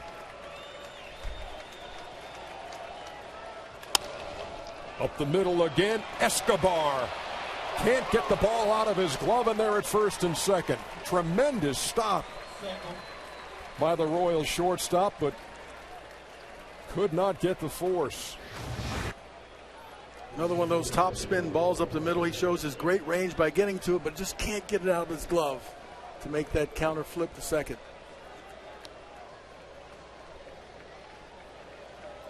And he knew once the first time he couldn't get his hand on the baseball correctly, he knew he was not going to have a play.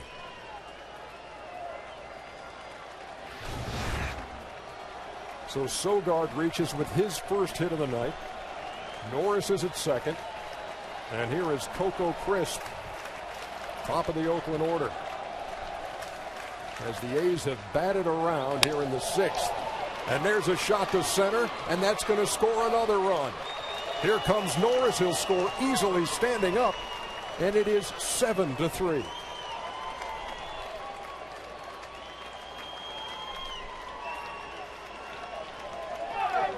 Oakland Athletics fans have been waiting 2 months to see this ball club. This is the ball club that they saw early in the year, the first half, when they would just bunch hit after hit after hit. They were considered one of the top offenses for the first half, which got them out there to their best record. They just keep coming at you, and they can hit the fastball.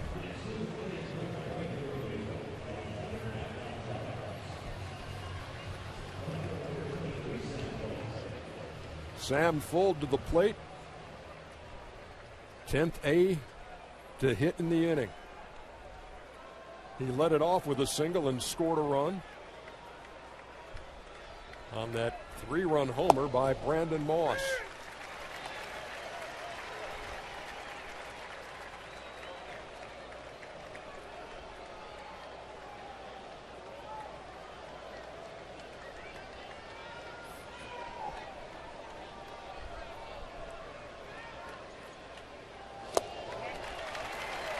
Two to the A's left fielder. Just a 90-mile-an-hour changeup there from Kelvin Herrera.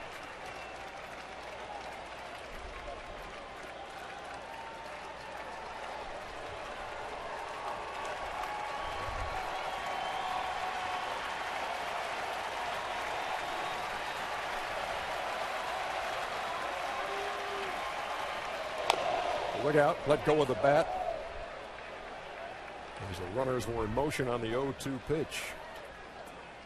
Well, Bob Melvin and the Oakland Athletics playing a little Kansas City Royals baseball. Sometimes lost in this inning with the big home run by Moss is that when Sam Fuld, after he had the hit, he was running on that 3-2 pitch to Donaldson that was called the ball outside of the zone. If it had been called a strike, he would have been thrown out on second, and this inning would have been over. That was a risk. I thought that was a risk at the time. Bullet foul, pass first. Shields could either throw the changeup or a fastball, could get to a strikeout count, and then you run yourself out of an inning. But that's the way Oakland A's plays aggressive baseball. They'll take the stolen base when it's there. They'll put their guys in position, and they have the confidence that if it's not a strike, they'll take the walk. That's Chip Hale to Bob Melvin's left, his right-hand man. Another 0-2 to Fuld. And Herrera blows him away. But here in the 6th inning, Brandon Moss struck again. And he went to straight away center. The A's 7-3.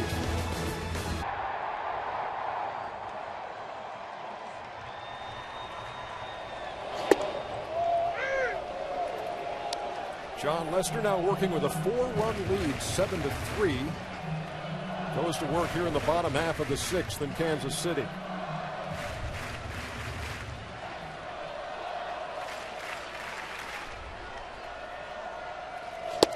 Lorenzo Cain falls behind 0-2. In case you're wondering, in his career when he's given a 3-run lead, 3 runs or more, John Lester 85-1.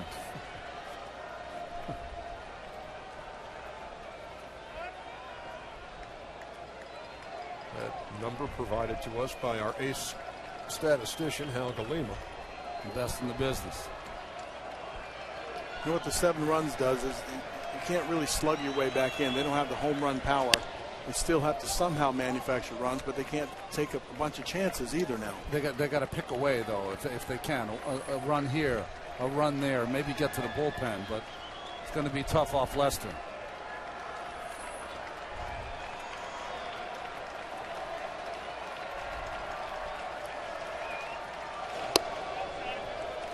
Lester's legacy just keeps growing and growing, doesn't it? Asked about pitching a postseason game, said it's no big deal. It's like any other game. Well, I guess it is to him.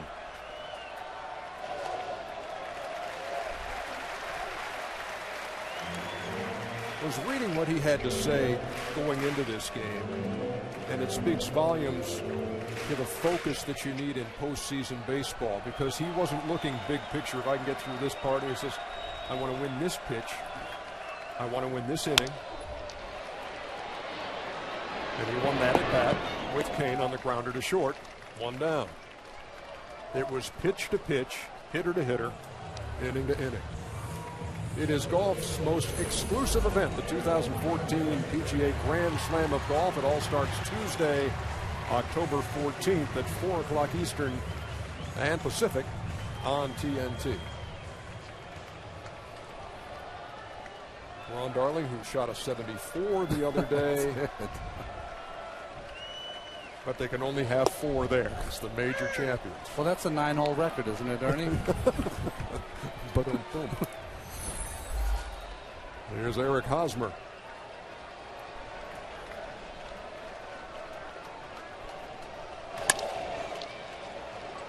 Right at Sogard. 2 up and 2 down. Has John Lester settled in, or what? And you think back to last year's postseason.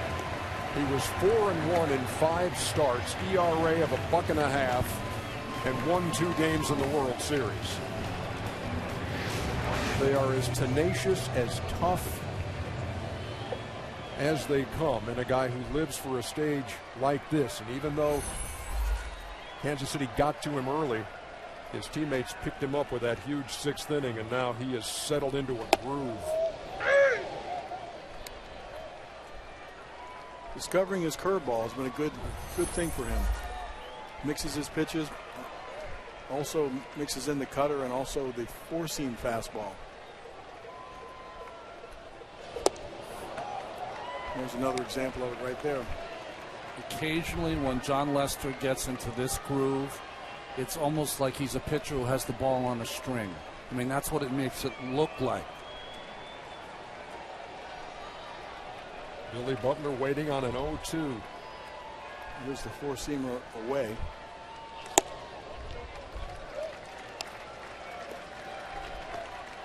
Well, he's up there.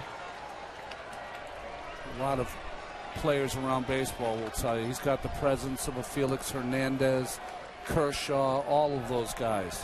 Big game pitchers. Strikes out Butler and has set down the last 10 Royals he's faced. 6 innings in the books, and the A's 9 outs away.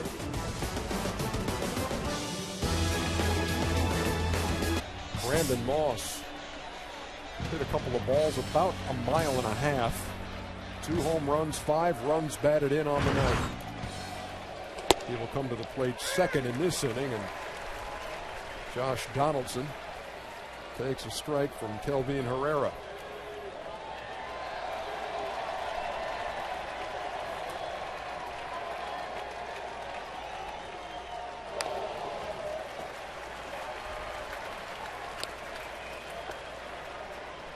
They had a machine to gauge bat speed. Donaldson's got to be up there, isn't he? Pound for pound, generates about as much bat speed as anyone in the game. He turns it loose. He doesn't get cheated. The guy's playing on a bad knee. Yesterday's workout for the team, they trying to find out where he was. He'll be in the trainer's room most of the day, today and tomorrow, to get ready for the night.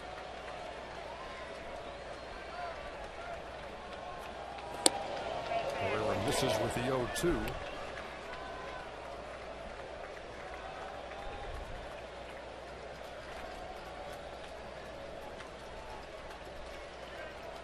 The Oakland A's, who was touch and go down the stretch at one point in August. They're 28 games over 500.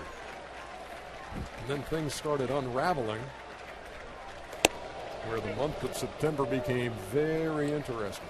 They went from 6 games up on the Los Angeles Angels to 12 games down at some point. Just trying to stay in the groove. I got a Nick Punto yesterday at the A's workout, and he said, you know what? It's really 2 words: new season. And that's the mindset you have to have. It doesn't matter how you got there. You're there. And now everybody starts fresh. Well, he would know every time we come to the postseason, Nick Punto's in it. He might be with another team, but he's in it. He was with the Dodgers last year. Cardinals a couple years ago. Twins before that. 2-2. Herrera strikes him out to begin the 7th. And if you're a Kansas City fan, here comes public enemy number 1.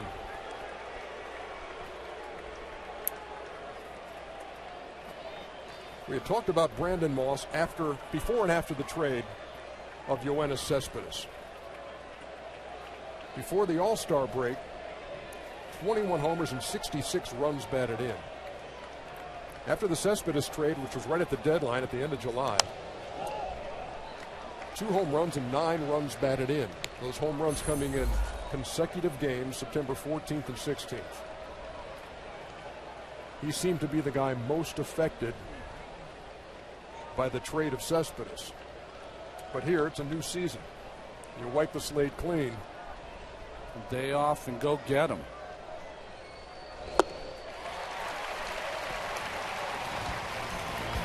He changes the whole equation for the Oakland Athletics if he's hitting the way he did in the first half.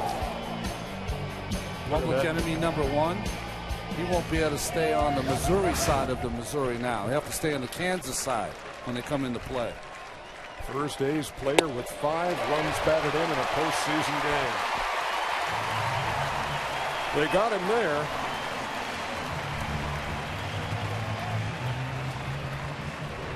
But he did his damage earlier, that's for sure. 2 outs here in the 7th. You know what makes you feel old too, guys? Brandon Moss. Used to watch Brandon Moss play Little League ball in Loganville, Georgia. When my son's team would play his son's team, and luckily he never hit a ball that hard off my kid. Well, he said almost 900 feet of home runs in this game. Josh Reddick and Brandon Moss, another contingent on this Oakland team from Boston, both signed by the same scout, Rob English.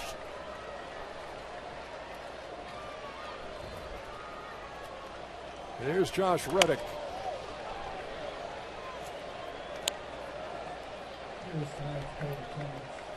Reddick, Moss, Lowry, Lester, on and on for the Athletics Red Sox connection.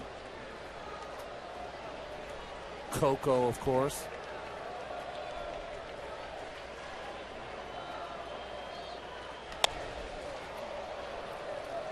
I still don't think people, all of us thinking about the trade, that it would have that much of an effect on the offense, that it would actually make them go into that much of a collapse. I'm sure Billy Beane didn't think that either, or Bob Melvin. When I heard about it, I thought it was the greatest thing ever, because you are building, for the postseason, but you're also strengthening your team with that frontline starter. But the dynamic of having someone with presence in that 3rd spot, or the 3rd or 4th spot, where it puts everybody else in their slots, it is quite possible when you lose that everybody else feels that they have to do more. They try a little harder. They swing a little harder. They think they have to hit more home runs, and then they get themselves into a rut. Bounced up the middle and off the glove of Omar Infante, and Reddick is on with a 2-out single. So in a strange way, Cal, maybe that trade you're talking about made the Oakland Athletics a little weaker over the 162-game schedule, which they proved over the last 2 months, but have made them dynamite if they can get through here and on to the Angels.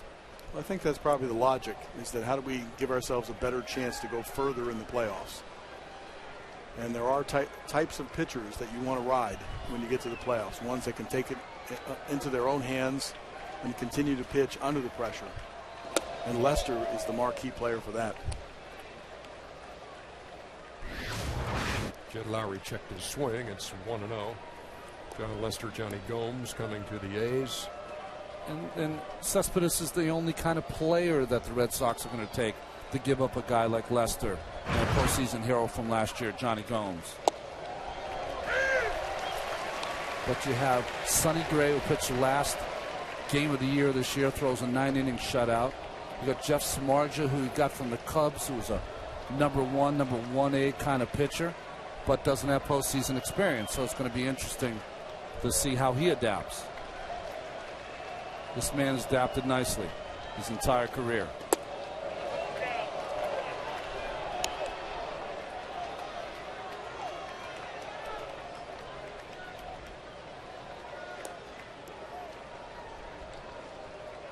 Herrera came on in the 6th in relief of Yordano Ventura, who had come on in relief of James Shields.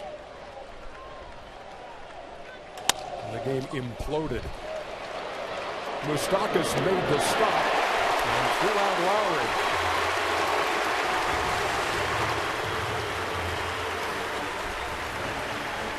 Well, they set a record for the noise made at Arrowhead last night.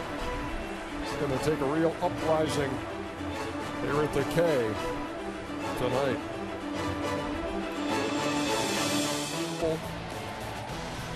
Right now it's scenario 2 that would apply if the A's win. It's Tigers and Orioles at 6, A's and Angels at 9:30. If the Royals come back, you saw the start times for that.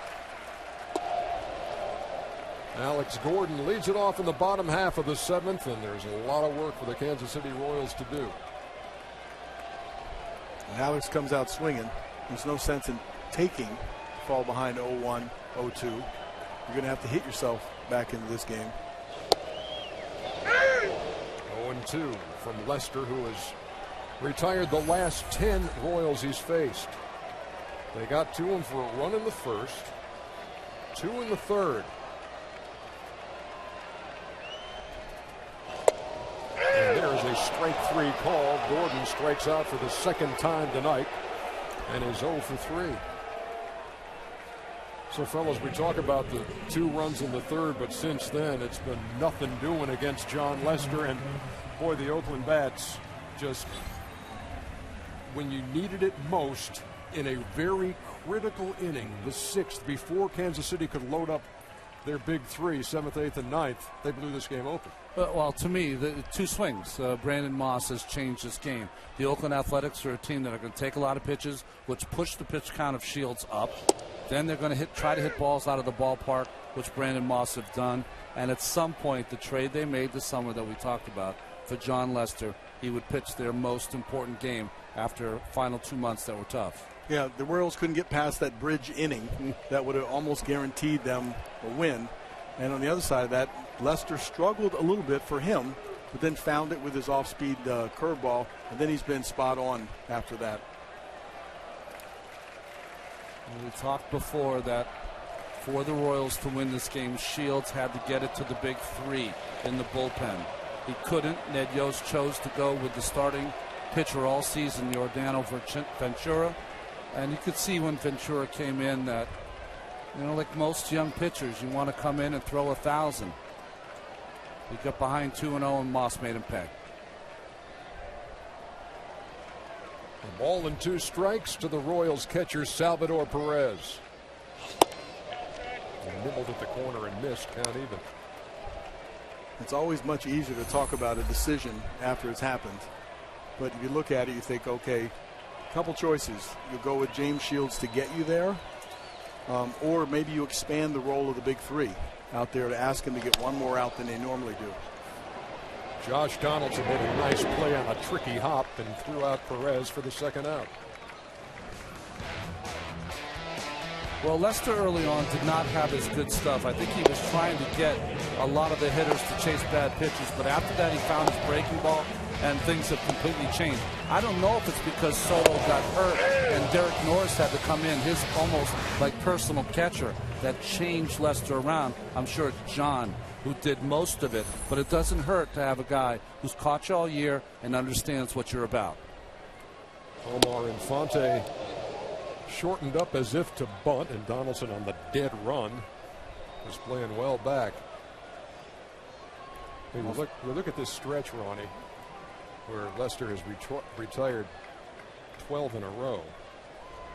Got 4 of those by strikeouts. Lots of ground balls. Had a soft liner to third. And really nothing hard hit. Well, you had 2 different kind of personality of pitchers coming in. A big game James Shields, who talked about being an adrenaline junkie, loving to be in certain moments, loving to try to aspire to those great moments. And John Lester, who said just about nothing. And said, I'm just going to concentrate on every pitch, concentrate on every inning, and just try to get the most outs I can. A bushel of outs behind the mound. Fill that basket. He's doing it pretty well so far.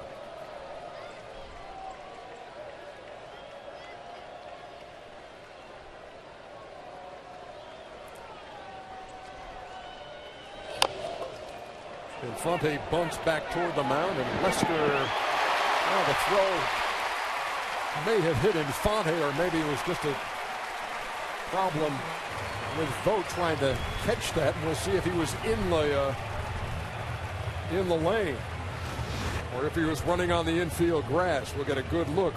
Usually when a hitter bunts here, Cal, he'll be on the grass for the most part. But you see Infante at the very end seems to get as close as you can to that runner's lane. And yeah, he's all right for sure on that. I mean, when you do lead an angle from the right-hander's batter's box, you do have to get in that lane, and in that lane is on the line. And so he was directly coming to first base. He was well within. You'll see a lot of runners intentionally go into the grass and get in the way. But clearly, he made the right attempt at a base runner, and he was just on the line, which he's entitled to. It's a hit for Infante here in the 7th with 2 out.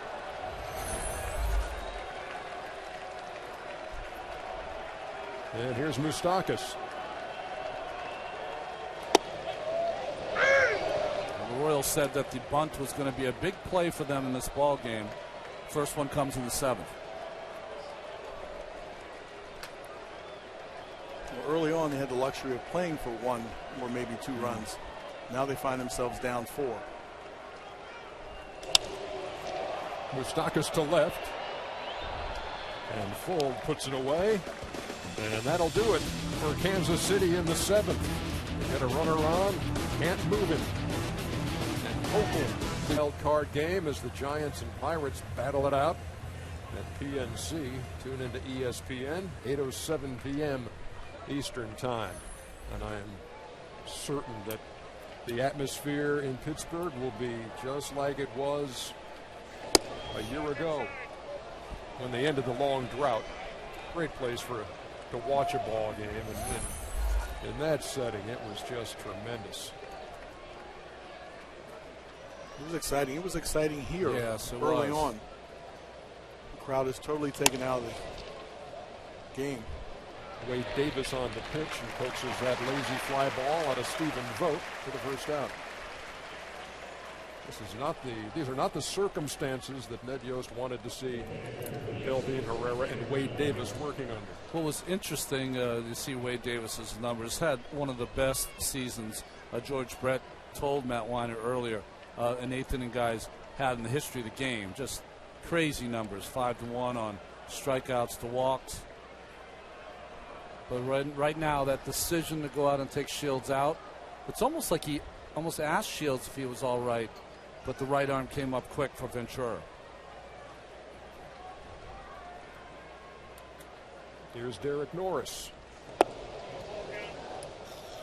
When you look at some of the deals the Royals have made, I mean, hand it to Dayton Moore. He's made some good deals. You swing that, and people looked at the Will Myers deal and said, boy, how can you give up this guy? Look at the potential he has. You get James Shields back. You get Wade Davis back. That'll be easy for Escobar. Make a deal and get Escobar and Kane when you trade Zach Greinke. So a lot of the guys you've seen who have put this team into the postseason were some pretty shrewd deals with some big names involved. And this team's on the map for a while, even with James Shields might not come back because of impending free agency. You've got a kid, Maria. You've got Finnegan, who's on the roster here, who's going to be someone that's going to pitch and start for this Royals ball club. Danny Duffy, who had a nice year. They're here to stay. Good young ball club, good defense, tons of speed. Yeah, you build from within. And they've done it the right way. And if they all come together, then you have something to build around. And so when you lose a piece now and then, you can replace that piece. No balls and a strike to Eric Sogard, the Oakland second baseman.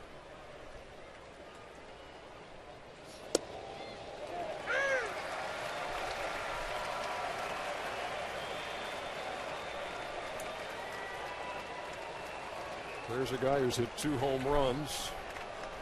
Brandon Moss. Right now on the mound for Kansas City, a guy who hasn't given up a home run in ages. And Wade Davis. And back to the 2013 season. And the strikeout of Sogard gives Wade Davis a 1-2-3 inning. Middle of the 8th at the K. To MLB.com/showdown to play right now. Bottom half of the 8th inning. Top of the Kansas City order. And a tough task in front of them. They're down 7-3 to John Lester.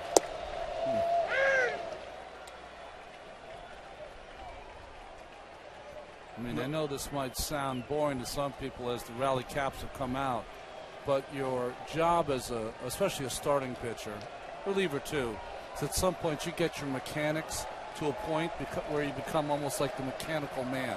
And that's where John Lester is when he's got it going. Grounded up the middle and under the glove of Lowry and into center field. Infielders crossed there and neither could glove it. And there's a leadoff single for Alcides Escobar. And if you're the Royals, you're thinking you got to start somewhere. And here's a chopper over the mound here. And the speed of Escobar, again, forces that shallow angle and maybe a desperate attempt to play this ball on the run. Ball stays down. Yeah, they gave him an error on that play, and I don't even if he gloves it with Escobar's speed, I don't know if they throw him out. Yeah, I disagree with the call. I think the guy in charge of making these calls, he's got his dauber down here in Kansas City. Here's Aoki.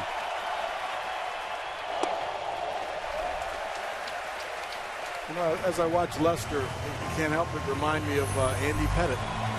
Andy Pettitte establishes his cutter inside, but also had a good fastball that he would use, and also mix in his breaking ball, which I always thought made him much more effective.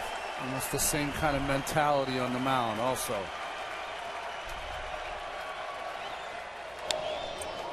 Aoki had a good cut, followed it straight back. Both those two guys are rocks on the mound. They don't get flustered. When they don't have it, they find it. So Luke Gregerson getting loose. I was just about to make the point as the inning began that I saw movement in the Oakland dugout. In the Oakland bullpen, somebody had crossed their legs. That's all we had seen, but now somebody's up and getting loose, and it's Gregerson as the runner goes. And the throw is high. And then Escobar had to make sure he held the bag. Stolen base here in the 8th. Well, the Royals were saying before the game, John Lester does not throw over. So with a 4-run lead, probably can even have a better chance at guessing that he's not coming over. Again, another runner past the base and having to reach back. All infielders in baseball in today's game stay with the tag. The 2-1. Up high, 3 balls and 1 strike.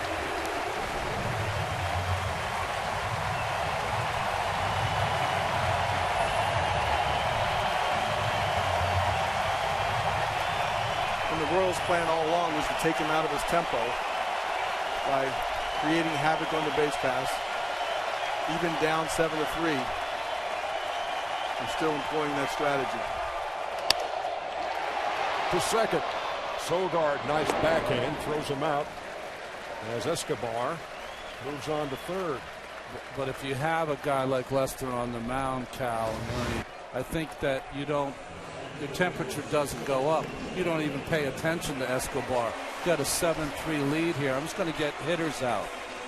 And he gets Aoki out there. I mean, no big deal. Escobar can dance as much as he wants. Now the game tied, whole different case.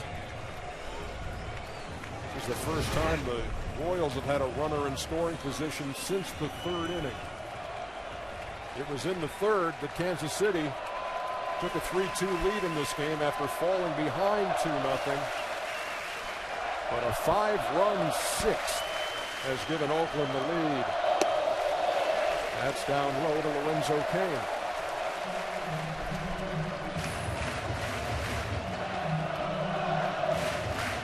Count is excellent for being in the 8th innings for John Lester. First inning, a tough inning of 23. After that, more Lester-like. Lester has made 32 starts between Boston and Oakland. And there's a base hit up the middle that'll score a run. And it's 7-4.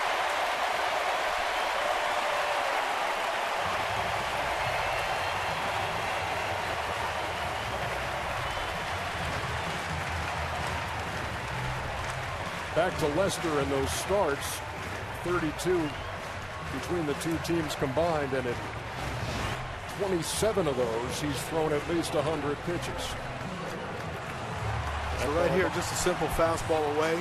He stays true up the big part of the field. Proved he could hit that cutter down the third baseline earlier in the game.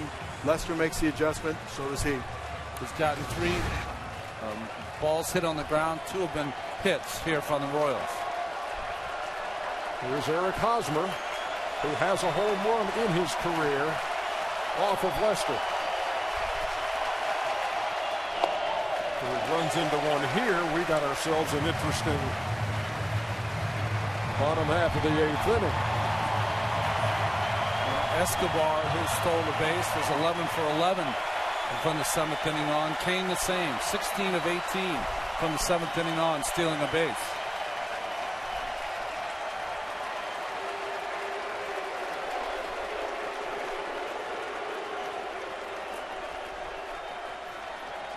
Cain's getting off bigger and bigger on his lead, almost daring him to throw over. Grounded foul past first. Ball and a strike. Hosmer walked his first time, singled in the third to knock in a run, grounded out to second in the 6th.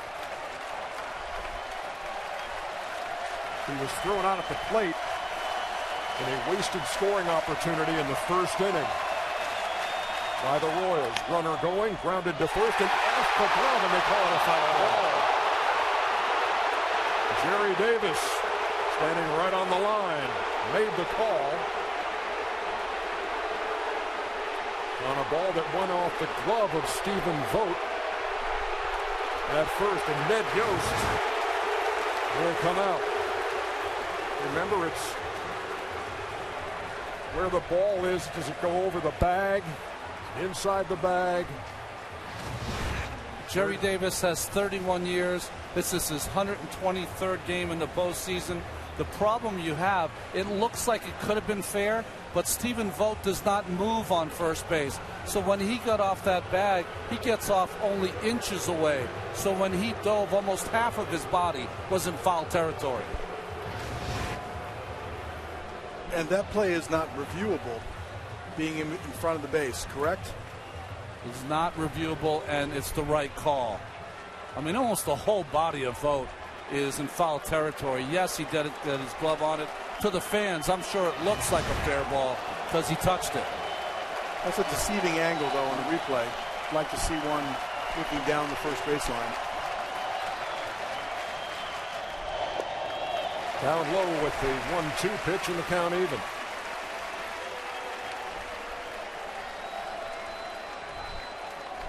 There's a lot of hope and wishful thinking on that ball. Well, when you're down like this against a good pitcher, you need a break.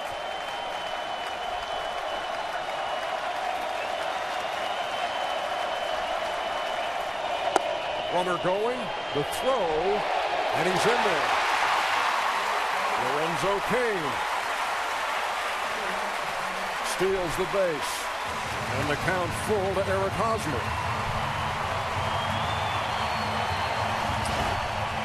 Well, you can't really blame Derek Norris. The jump and the lead by Cain is just so large. There's no chance for him, even with a perfect throw like this, to get Cain.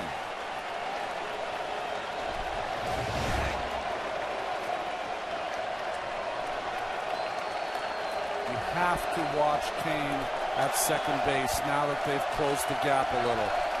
They steal third base in bunches to the Kansas City Royals. Being on third with one out is a whole different at bat for Hosmer. Down 7-3 when the inning started. They have played aggressive ball here in the eighth. And Hosmer just does stay alive.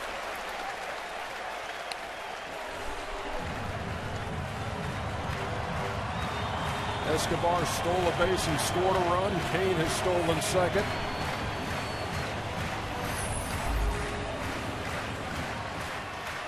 Those are 29 steals at third, which led the majors. This Royals team, part of their DNA has been their toughness and resiliency.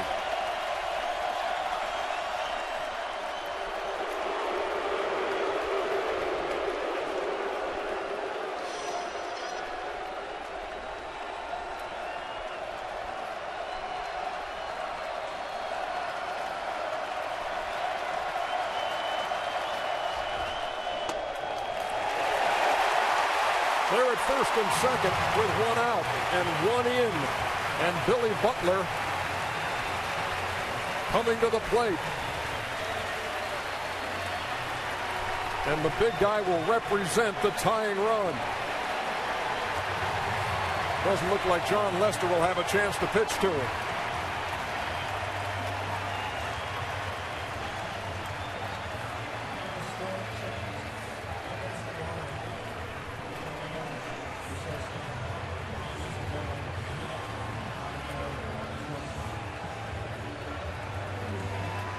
That'll be it. 7 1/3. He leaves with the lead. And he leaves with the Royals trying to rally. I was saying that because of the way Vogt does not get off first, that his body is inside the zone. But remember, the first base umpire, it's usually the call of the home plate umpire before first. But it seemed like Jerry Davis made the call, and if he did, they stand right on the line, and they can see the ball as if they're to their left, in the middle of their body, or to their right. And again, to the point, when you get into a situation like that, you're looking at the ball in relation to the bag. You're not looking at the fielder still being in, well, he's still in fair territory, and he touched the ball. If it was foul, as Jerry Davis saw, and that's the call he made. Another fine season for Luke Gregerson, their right-handed reliever. You'll see mostly cutters and sliders. 6 home runs he's given up this season in those 72-plus innings of work. Well, the tying run is at the plate in the person of Billy Butler.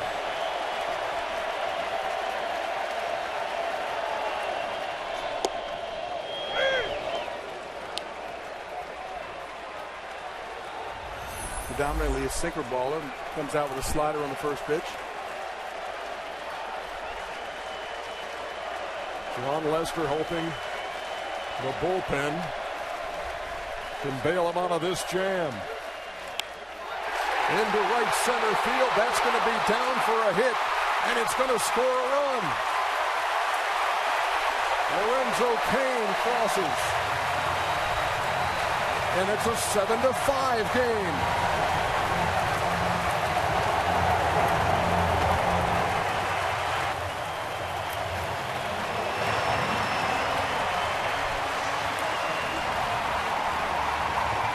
Billy Butler's knocked in a couple of runs tonight. Well, nice hitting. Off Gregerson, you're going to see mostly cutters and sliders. If you're a right-handed hitter, how do you defeat that? Hit the ball to the right side. Beautiful hitting by Billy Butler. One of the fastest guys in baseball has been called on to pinch run. As Butler, after knocking in 2 runs, takes his seat, and there's Terrence Gore.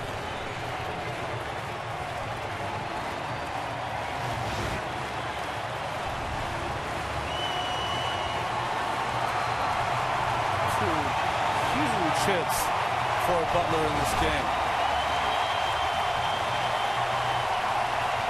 Terrence Gore has stolen 5 bases in 5 tries, and he's scored 5 runs since his September call-up.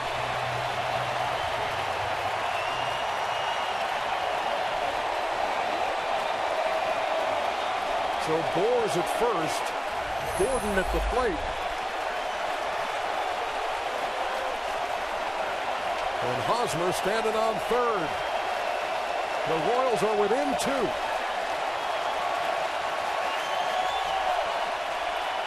Gore on the move. The throw. Late. Second and third.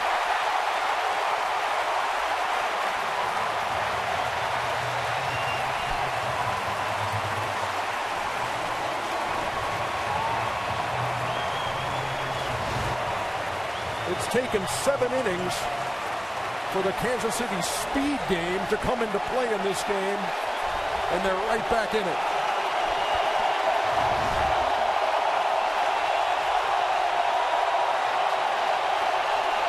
He didn't waste any time stealing that bag. Only a base hit now. Gerard Dyson, who had a big steal earlier in the year, he said, myself and Gore, speed. It do what we do.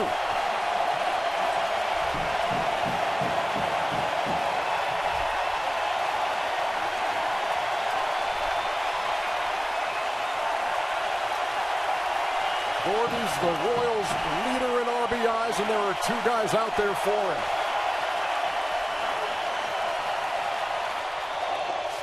The ball gets away. Here comes Hosmer. It's a 1-run day.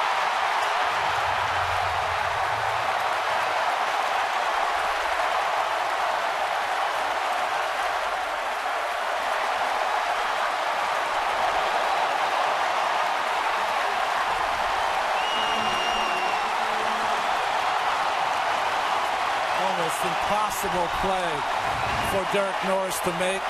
That slider slurve of Gregerson bounces almost before the plate, just past it, and the 7th wild pitch by Gregerson this season. Now a fly ball will tie the game.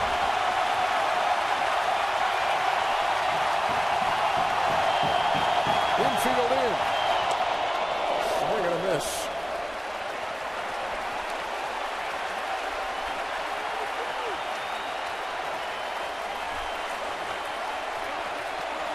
I think when you have Gore on third base,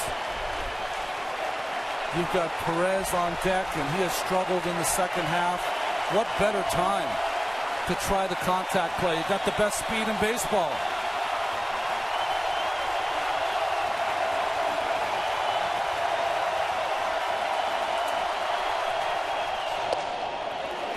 Just missed outside.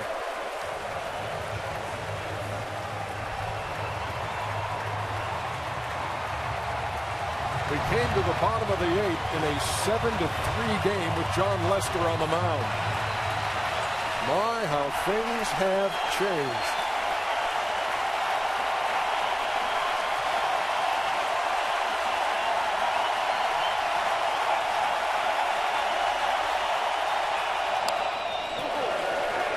Now, Ronnie, the contact play is a risky play because if you're officially going on contact, if a guy hits a line drive at any one of the positions, you run yourself out of the inning. Normally you do that when you're up, or maybe you take a chance when you're in a tie game. Very rarely do you do that, even with this kind of speed with a guy on third base. You have 2 shots to drive him in right now. You do, and they have been so great with less than 2 outs. Guy from third, they're second in baseball, or second American League behind Toronto, driving in the runner from third in less than 2 outs. but we're talking about a track and field man. This is the Oakland Athletics. We're talking about Herb Washington almost at third base. I'm not saying it's not a read play that he reads off of it, but the full-blown contact play has him moving in the direction on the swing almost. And the risk is that you could get doubled off and you don't have that other chance to drive in a run.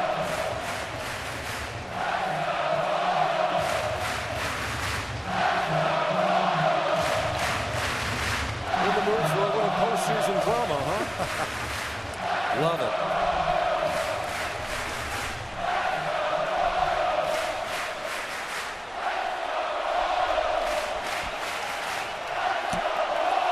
If he reads a high chopper or full swing bunt, that's the kind of play that he can go on.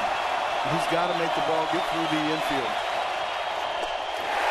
Downstairs, ball 4, first and third. Well, you never intentionally want to put the winning run on, but he was not given into Gordon in that situation. He's got a runner, he's got a hitter up Perez, who's a guy that can hit the ball in the ballpark. Had a tremendous first half as he was an all-star, but also a guy who could get into a double play. And so you see Lowry and Sogard at double play depth.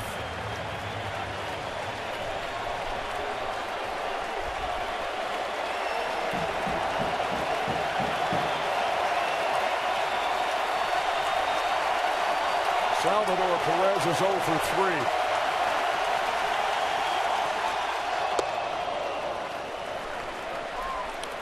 Now, if you're the middle infielders, you're thinking, okay, let's turn any ground ball into a double play.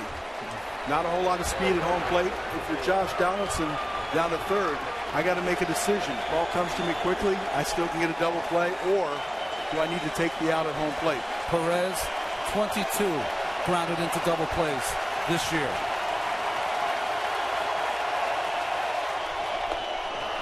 And he's behind, no balls and 2 strikes. Dan Otero, Sean Doolittle. Loosening in the Oakland bullpen. This is a situation. I know the game has changed and the strikeout doesn't matter as much as an out, but it does here. You need to put the ball in play. Give yourself a chance to score this run.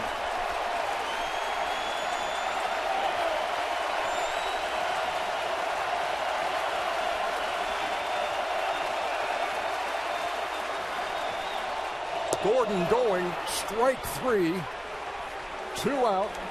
Gordon steals second, standing up. But a chance with a fly ball of any depth there would have scored.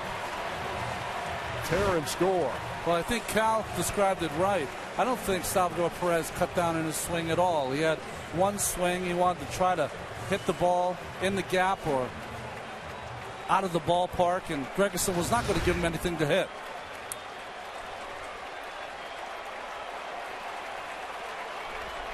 Well, here's Omar Infante. Runners are at second and third in a 1-run game. Infante had 66 RBIs, a career high in the regular season.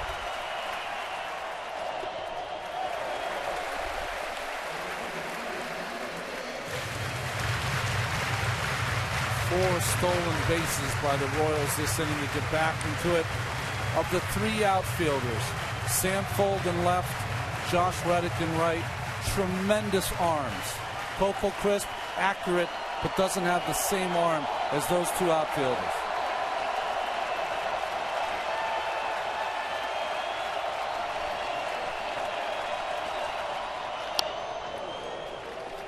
Ball and a strike for the Royals second baseman. Josh Reddick on the right, considered to maybe have one of the best arms in baseball. Coco's been around forever, an accurate arm. And Sam Fold, known, although with his 2 hits tonight, known mostly for his defensive prowess. And Josh can sneak in a little bit closer, being on the offside in right field, almost to anticipate. If he gets a base hit, he'll have a shot at throwing out the runner home plate.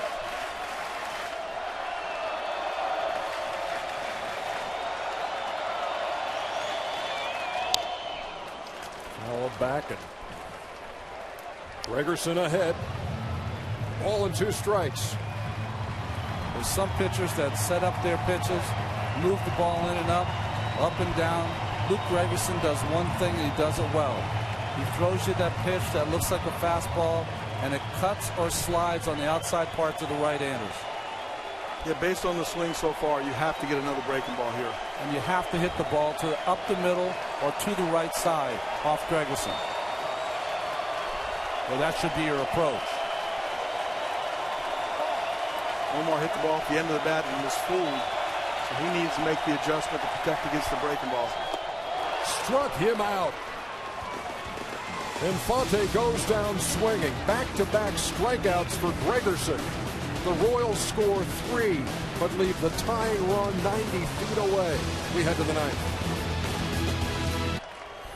7-3 game became a 7-6 game as we move to the 9th, and Greg Holland on for the Royals, facing the top of the Oakland order. Coco Crisp ran up the bunt and missed it. 0-1. Holland's numbers unbelievable. I told you 40-plus saves 2 years in a row. Last person to do that was Dan Quisenberry in the early 80s. Right now, the Oakland A's, especially with Crisp and Fold, are going to try to play for a run. Saw that bunt by Crisp. Going to try to get on. If he does, Fold will sacrifice him over. Play for a run.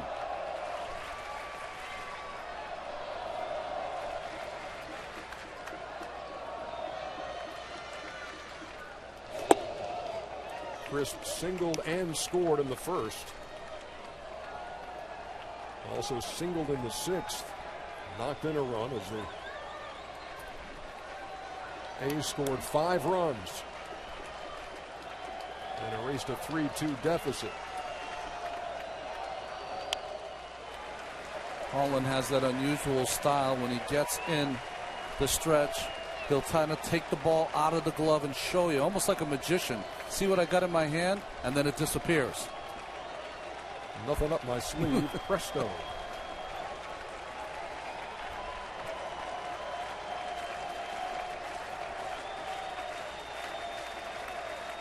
One ball, 2 strikes.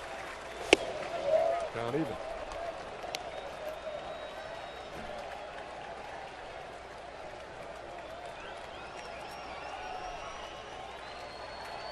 Ned Yost's team, when they score 4 more runs this season, 69-14. This should be one of the games they're skating on. Not so far. Crisp goes down swinging to start the 9th. The NBA on TNT returns with an opening night doubleheader when the champions, the San Antonio Spurs, take on the Dallas Mavericks, followed by the Houston Rockets and the LA Lakers. It all begins Tuesday, October 28th, only on TNT. That'll be opening night of the NBA season. This is opening night of baseball's postseason, and we've got ourselves a dandy here in the 9th.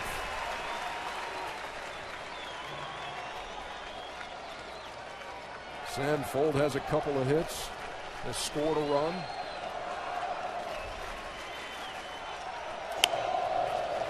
What has happened with this second wild card, it's done exactly what baseball's wanted it to do. It's made the division so paramount to winning. Got to win the division. The only problem you have for these wild card games, these game 7s, is that whoever loses this game, it almost feels like you weren't in the postseason. You didn't get a chance to play in the series. You played in the game. I can see that, but I can also see the last month of the season as your playoffs. Right. And that's created a lot of excitement, a lot of opportunity. You've almost extended your playoff baseball to include September. Almost had 2 game 163s. Didn't happen, but almost. The home team, as Fold pulls that one way foul, the home team in the wild card game in the American League has never won. We were there a couple of years ago when Texas lost at home to Baltimore. Last year, Cleveland lost at home, shut out by Tampa Bay. And tonight, Kansas City trailing Oakland. Jared Kaufman. Another one in the dirt. 2 balls and 2 strikes. In fact, the only home team to win a wild card game was the Pirates last year.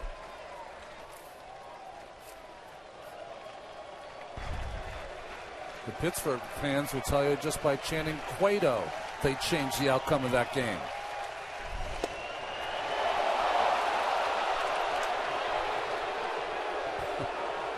Disbelief.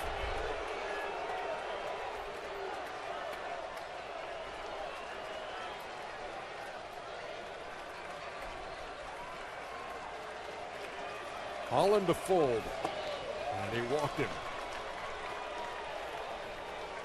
Sam Fold on for the 3rd time tonight.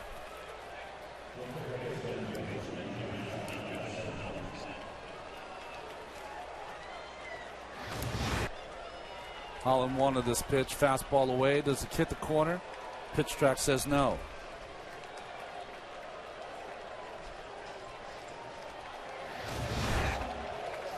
Here's Josh Donaldson.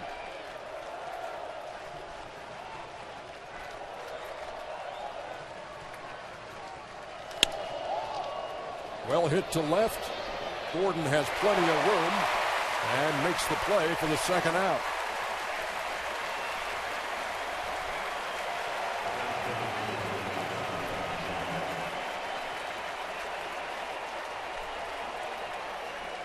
Well, here's the guy who's done most of the damage. Brandon Moss.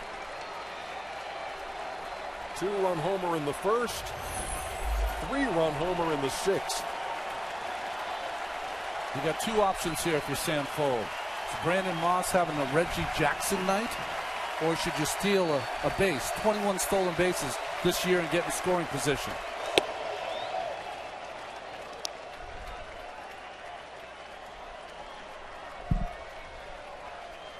Well, Moss has been in scoring position in the batter's box tonight. I think I would go with hold your ground. Up and in and off the mid of Perez. And that puts an insurance run at 2nd.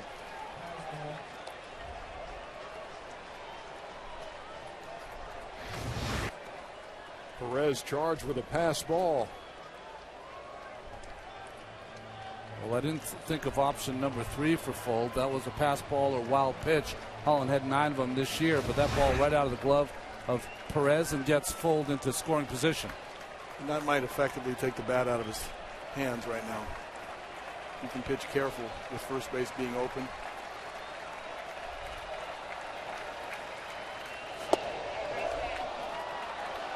Three balls and no strikes.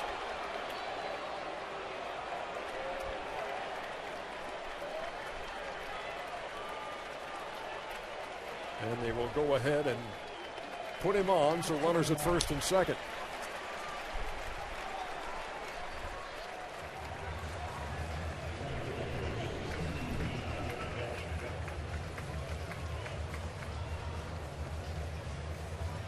Ed Yost hoping that Greg Holland can keep this a 1-run game going to the bottom half of the 9th inning and give the Royals one more chance to advance.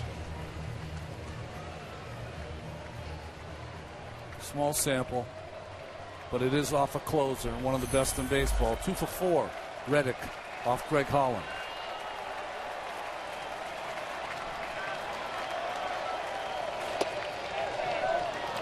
Missed with the first one, 1-0.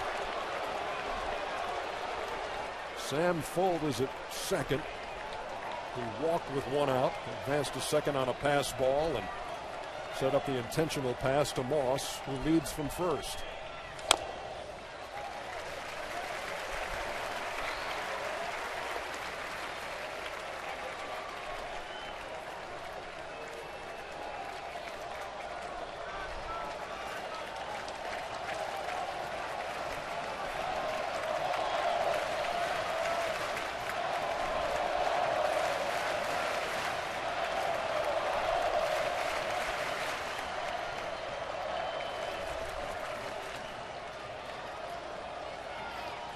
This one game is kind of like a snapshot of the last few weeks in the American League. Who's going to get in? Who's going to get knocked out? It seems like so many are deserving, but not everyone can go. And especially for Oakland, who looked like a lock for the postseason and then had to scratch and claw their way into this game. And it looked that way in this game as well. Ball's in the dirt. Perez made the stop. Had Lester on the mound with a 7-3 lead in the 8th inning.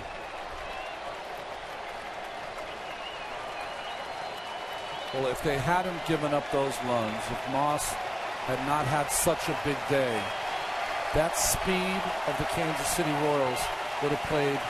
It's played a huge role in this game, even despite being behind a run. They're loaded.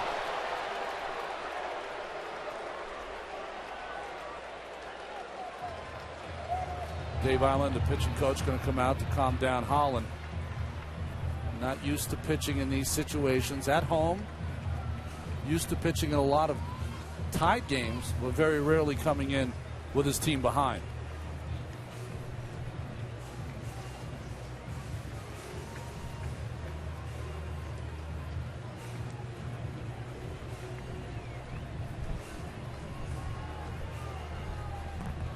Jed Lowry is 0 for 4, but he stands in here in the 9th with the bases loaded and 2 out.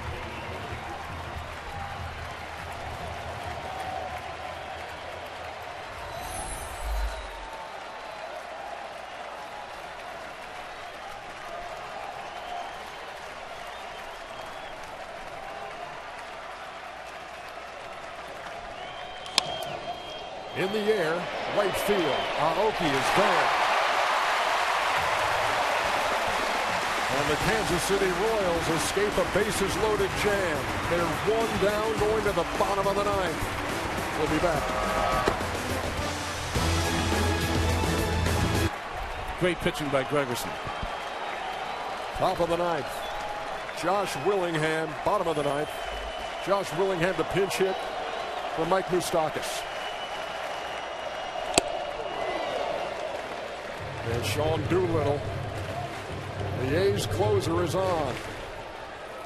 Well, he's certainly going to be on the line with your third baseman, but certainly a shift here against Willingham. Second baseman Sogard will move up the middle, but the shortstop moving over to the hole.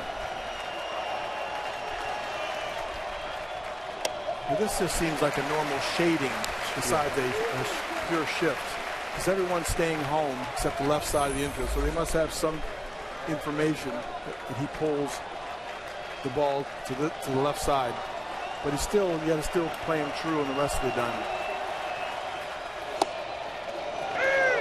A ball and 2 strikes. Willingham started the season with the Minnesota Twins. Played 68 games. Doolittle's numbers 10-1 strikeout to walk ratio. Kansas City Royals got Willingham to do one thing: hit the ball out of the ballpark. To right, a long run to Reddick. Won't get there. It falls for a hit, and the tying run is on in the bottom half of the 9th. And the speed factor comes into play again, because here comes Gerard Dyson to run for Willingham. Good piece of hitting, fighting off the fastball, making sure you make contact. Good things can happen. Thought it might go for a double at first, but Josh wisely stops at first. This baseball game for the Royals has turned half baseball game, half track and field meet.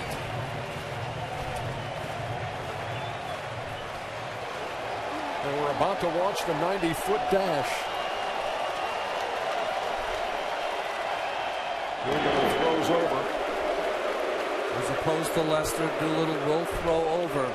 Dyson 9 for 10 off left-handed pitchers, stealing this season.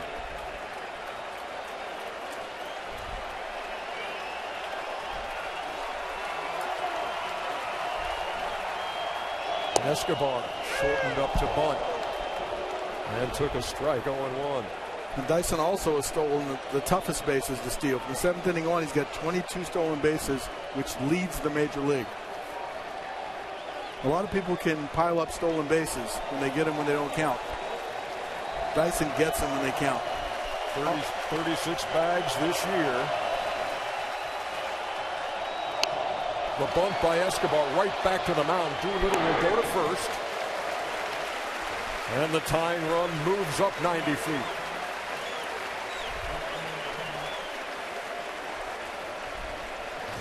A base hit and 2 sacrifices on the card for Escobar as he gets the job done. Not easy to bunt Doolittle at 94 plus. Even though it's bunt back to the pitcher, you don't have a play because Dyson has too much speed. Yeah, you have much more margin for error with the speed on first. So it doesn't have to be a perfect bunt. Just get it on the ground. Dyson's got 3 straight years of at least 30 stolen bases. First Royal to do that since Carlos Beltran. And here's Aoki. 10 steals for third by Dyson this year. Very difficult to do, though, with a left-handed hitter up, or more difficult to do. Why? The catcher's got a free run. No one blocking his vision to make that throw to Donaldson. Kansas City fans having flashbacks and nightmares of a night when Joe Nathan picked Dyson off a second in a game down the stretch.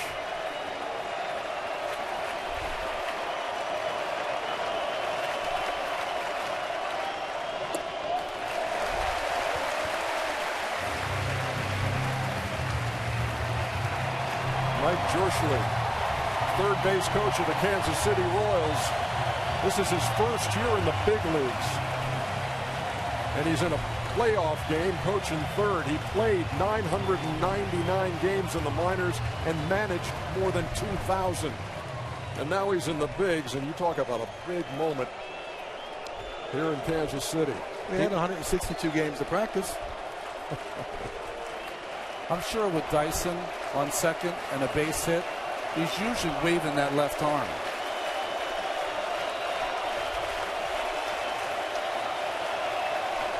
Aoki waiting on a 1-0 from Doolittle. Upstairs, 2 balls and no strikes. We talked about disrupting the tempo of Lester. Right now, the closer likes to pick his leg up, especially a power arm, to throw that ball. He's varying his motion to home plate, which does affect your release point and your tempo.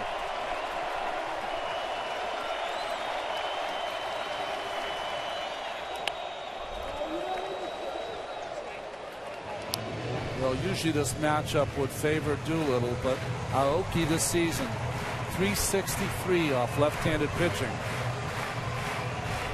Although that ball a little too firm and fast for him to catch up on.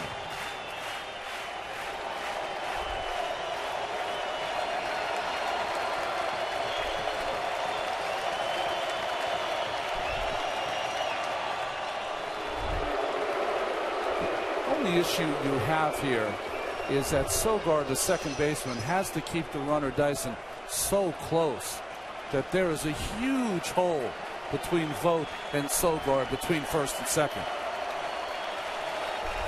Any kind of dribbler is a base hit. There goes Dyson. Throw to third. He is safe. The tying run has moved up another 90 feet. Rev it up.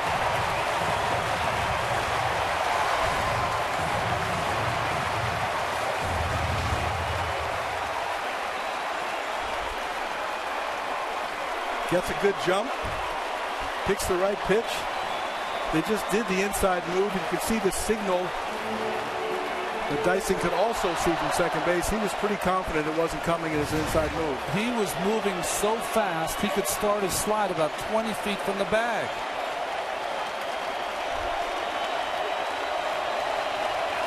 Now a fly ball ties the game. Infield in. Fly ball right field. Reddick, a long run, makes the catch, but that's going to tie the game. It is 7-7 in the wild card.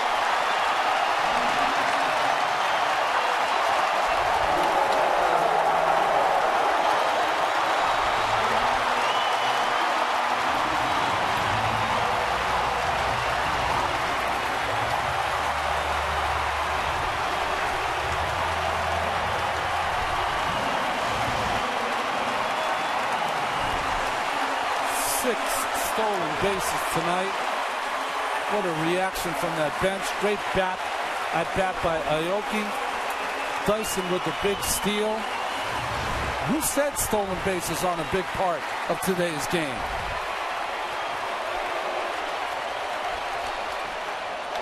Lorenzo Cain with a bullet to short, gloved by Lowry. But we got free baseball, boys and girls. Going to the 10th, all tied up. Times on TBS for the Tigers and Orioles. Whoever plays the Angels, the Royals, or the A's on Thursday.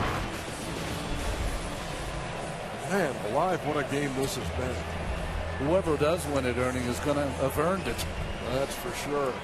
Changes defensively for the Kansas City Royals as we move to the 10th. Lorenzo Cain has moved from center to right. Gerard Dyson scored the tying run, is now in center field. Jason Nix is at third. Brandon Finnegan is the new pitcher. The 6th used by Ned Yost tonight. He's just a kid. And he throws a strike to Nate Fryman. Came to the major leagues after 13 outings. 13 in the minor leagues. He was Kansas City's first-round pick this June, just this past June. Pitched in the College World Series for TCU. And here he is in the playoffs. That's the fast track, boys and girls.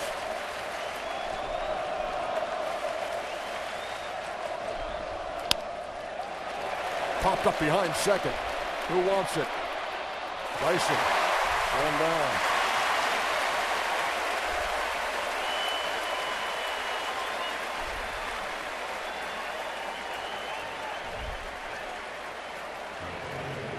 Well, this place is buzzing again. It got a little bit quiet around the 7th inning stretch.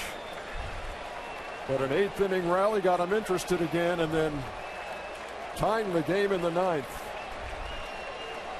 has everybody on their feet.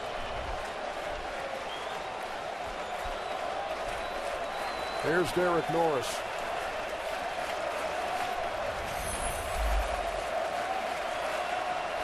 Finnegan had 10 strikeouts and 1 walk in his 7 innings of work. Hit sharply, but look at Infante. Nice play.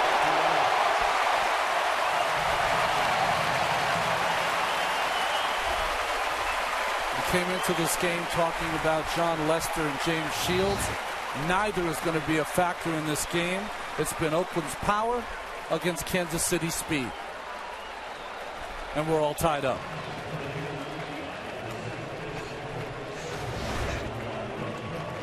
Also, I think it's ironic they started Giovanni Soto to control the running game. He gets hurt. Derek Norris comes in, and then the running is rampant here in the last couple innings. The reason they won the wild card, no one can control their running game. Nick Punto pinch hitting here in the 10th and takes a strike from Finnegan.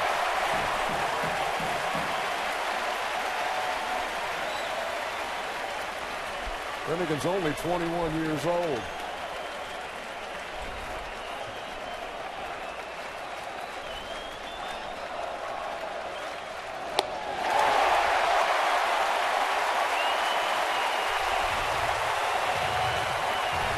What did Ned said? Finnegan's not scared.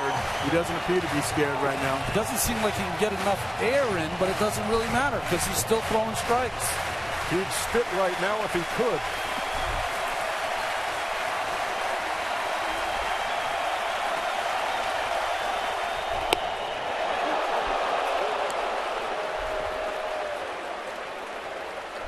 You almost make the comparison, and we talked about this in the regular season, of another pretty good left-hander, fairly fresh out of college, and David Price back in 2008. Came up late in the year and figured into the playoffs for Tampa Bay. This kid could do the same thing. 1, 2, 3, 10.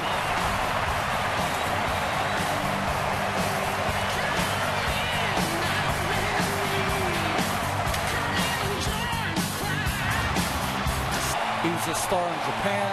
He won a batting title, a Gold Glove. He's played in a lot of big games, and he had what it took in that at bat. Nate Fryman at first, Nick Punto at second. The defensive changes for the A's as we move to the bottom half of the 10th. Here's Eric Hosmer against Sean Doolittle. Grounded up the middle. Lowry, left. How about Hosmer going headlong into the bag?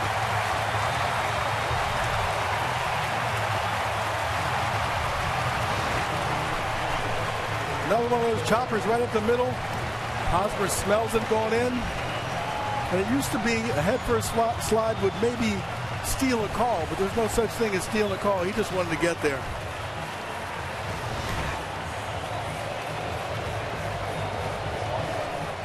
Well, here's Christian Colon now, a guy fresh off the disabled list.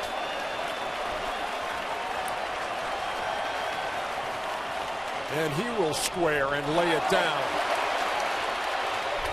Sacrifice accomplished. Small ball continues. Winning run at second.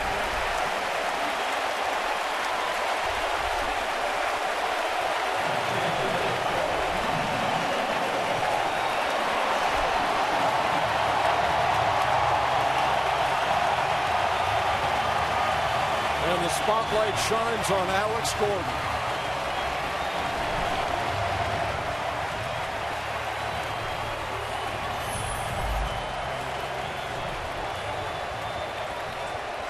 The second overall pick in the June draft in 2006, the College Player of the Year at Nebraska.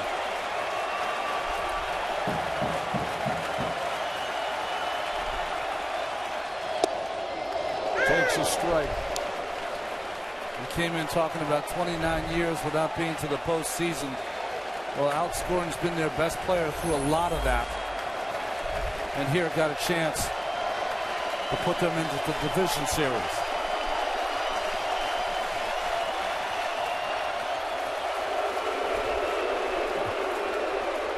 Doolittle looks Hosmer back.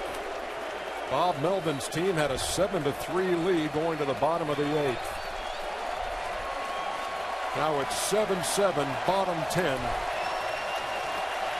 Winning run at second.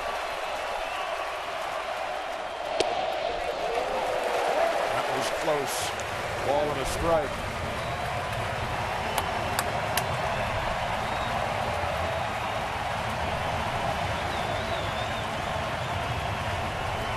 Gordon was intentionally walked in the 8th. Struck out a couple of times tonight and flied out to left. Grounded to short. Lowry will throw him out. Hosmer advances to third.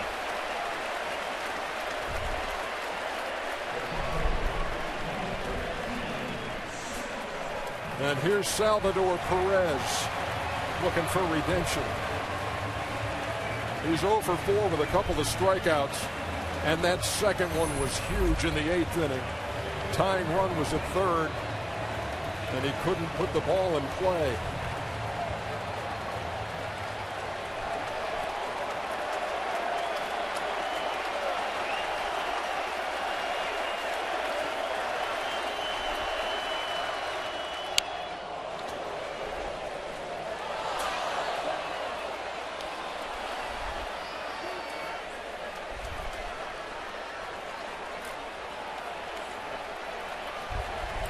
A little better chance here, though, for Perez. Gregerson had a lot of those sliders working away from him.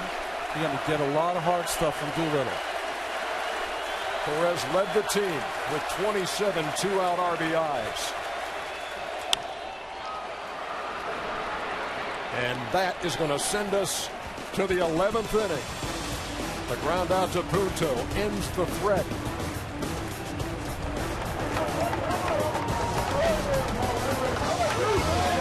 Speed, 3 sacrifice bunts, small ball by Kansas City to get back in this ball game. Brandon Finnegan out there for his second inning of work. And Coco Crisp takes a strike. Crisp, the switch hitting leadoff hitter, turns around. The bat right-handed against the young lefty.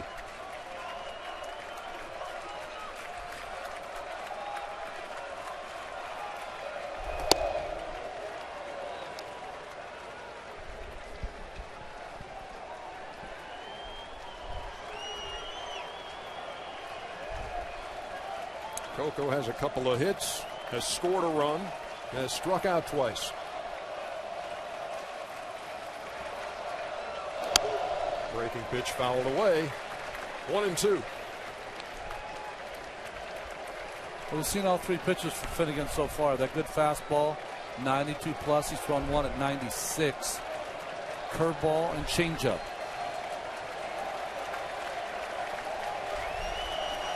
Pretty poised young man out of TCU.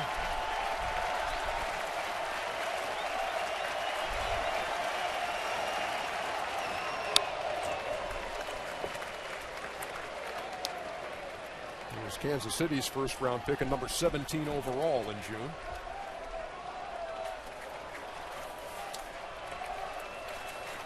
We were talking before the game and wondering, hey, I wonder if anybody's ever pitched in the College World Series and the Big League World Series in the same year. Doesn't seem likely, does it? He struck out Coco Crisp for the first out in the 11th.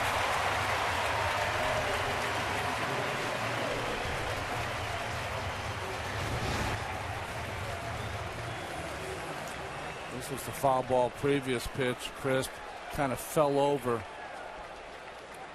Grabbed his leg like he might have strained something. He's had a bad neck. A lot of these A's players have been playing hurt for the last couple of months of the year. Sam Fuld lays down a bunt right back at Finnegan, who comes him out for the second out.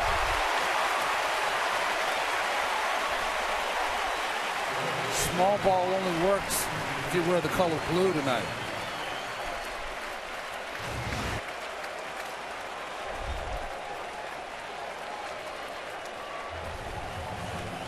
Finnegan makes a play that some pitchers find very difficult, and he makes it with ease. I was just trying to think about the likelihood of someone pitching in the World Series, College World Series, and the Big League World Series in the same year. Nobody gets to the big leagues that fast. So therefore, your answer is no. My answer is no.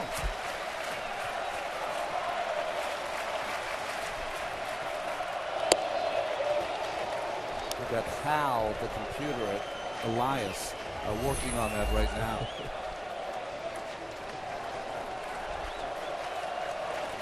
Just past midnight in the East.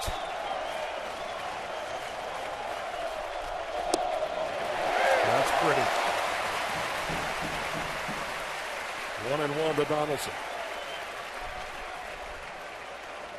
Even with Moss's big day, still to me the biggest threat in this lineup.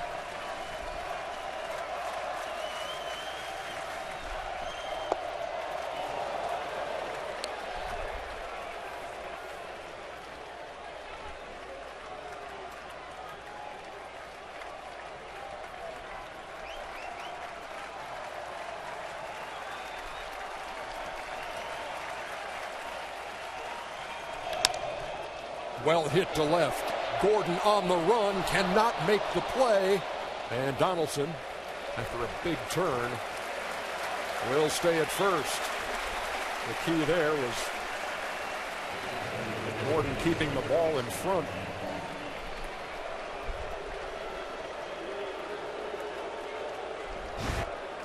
Little line drive. He thinks he's going to have a chance to get to, but does a nice job of keeping it in front. Well, we always think of Gold Gloves as making the impossible plays. Sometimes it's these little plays of making sure you get some leather on it to keep the runner at first. Brandon Moss steps in.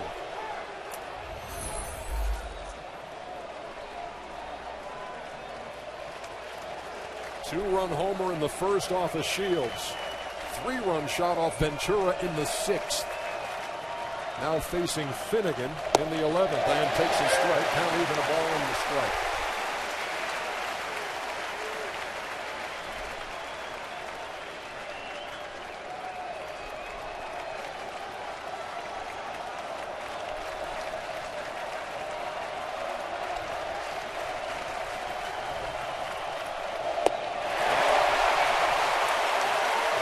2. Ronnie, you gotta like the poise of this kid. Boys, how about the guts, the insides? I mean, he's been watching this game. He's seen this guy go deep 2 times tonight and just blew a fastball by him.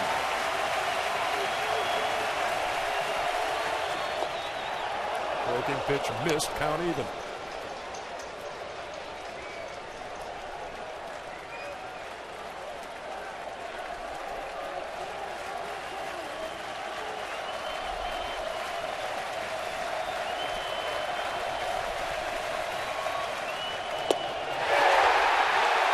Got him looking.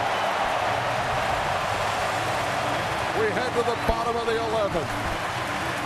In the wildest of wild card games. So Johnny Gomes has gone out to left field. Sam Fold goes from left and goes to center field to replace Crisp.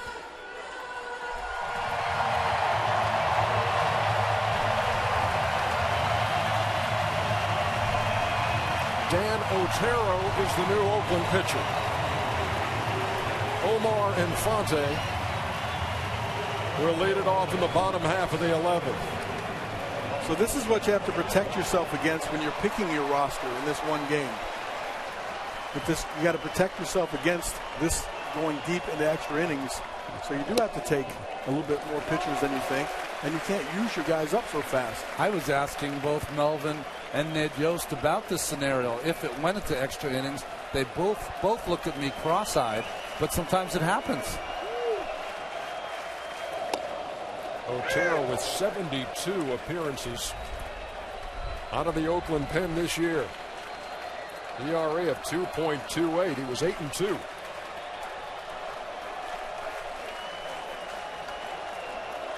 A guy who's come back from Tommy John surgery in his career. Toward right. That will fall in front of Reddick for a leadoff single here in the 11th.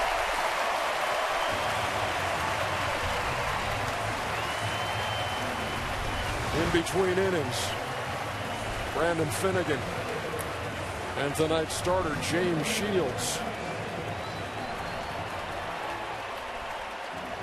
My advice, don't tell him anything. Just let him keep going. Don't change a thing. Well, here's Gerard Dyson. Came on as a pinch runner, stole a base, scored the tying run. Tried to bunt, pulled it back, ball 1. Josh Donaldson is in so close, almost trying to take it off his bat. And force Infante at second. Mike Jersley having to yell at Gerard Dyson to get his attention.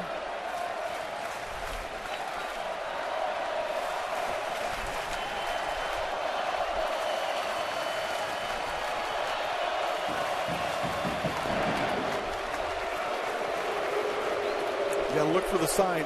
Each time something happens, a throw over, you have an opportunity to change your decision, take the bunt off, hit and run, or put the bunt back on again.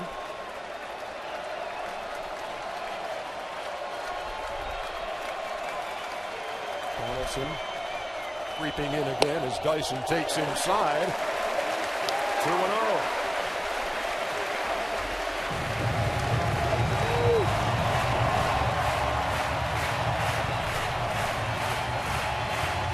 Mike Jersley, this is playoff baseball. It's officially October, by the way, in the East.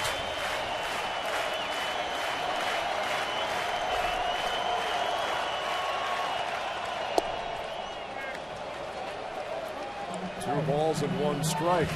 Interesting with hitters that have great speed. Sometimes they have a real hard time sacrificing themselves because they've been taught their entire career through the minor leagues and the major leagues to work on bunting for a base hit. This bunt is not for Dyson. This bunt is for his team. Gets this one down. The only play is to first. The winning run is at second. For the second straight inning. Matt Weiner, what you got? Well, E.J. Coco Crisp understandably frustrated by the injury. Had nothing to say as he walked past me behind the A's dugout. Eric Sogard confirmed that it is his hamstring bothering him, although he described it not as a pull but as a cramp. In any case, as you saw, he tried to give it a go in center field and pulled himself out here late in the wild card. Meantime, Kansas City trainer Nick Kenny is on his way out to second base along with Ned Yost to talk to Omar Infante.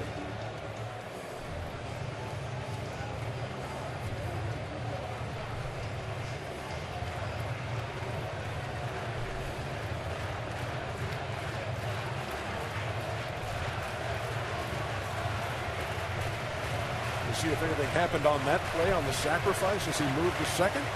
I didn't see anything on Infante, but takes off.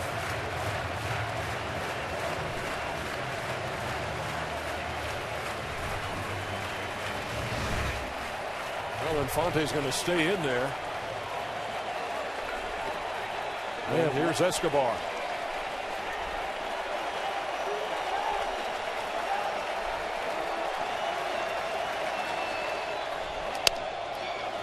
Grounder. Lowry on the run, throws him out. The tying run, again 90 feet away.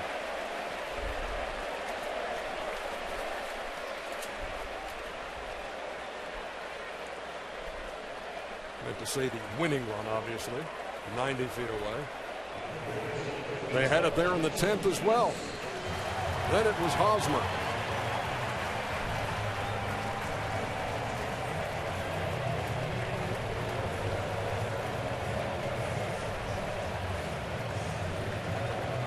Here's Jason Nix. How well traveled has he been this season? January, signed by Tampa Bay. Purchased by the Phillies in March. Free agent in May, signed by Tampa Bay again. Signed by the Pirates. Swings and misses. Waived by Pittsburgh. Chosen off waivers by Kansas City on August 28th. And he has a chance to win the wild card game. Jason Nix, an 8 at-bats, does not have a hit in a Royals uniform. And he's behind, no balls and 2 strikes.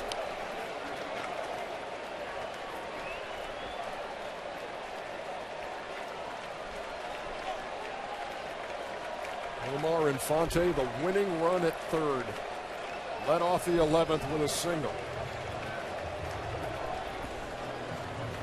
San Francisco and Pittsburgh beat this tomorrow. Only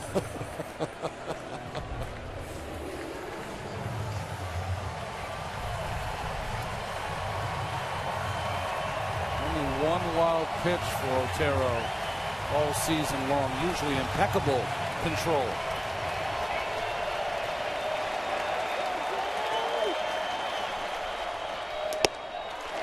Upstairs. 1-2.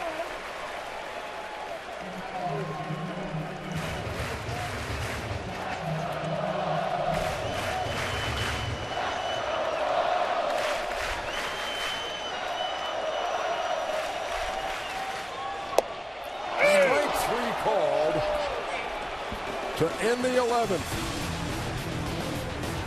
7-7. We head to the 12th.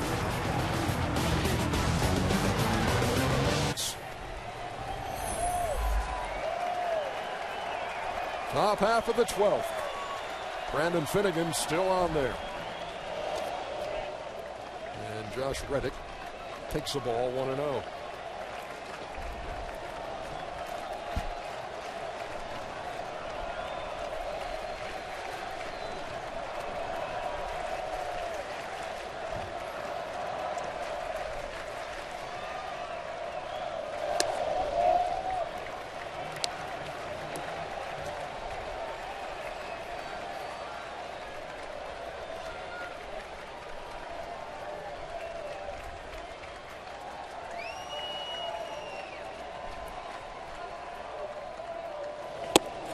Inside and missed. He wanted it. 37,000 wanted it. Bill Miller said no.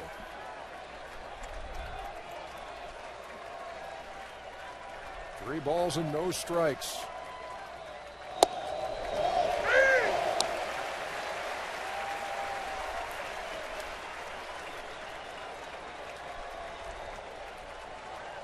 And Giovanni Soto's thumb already wrapped up with a brace on it.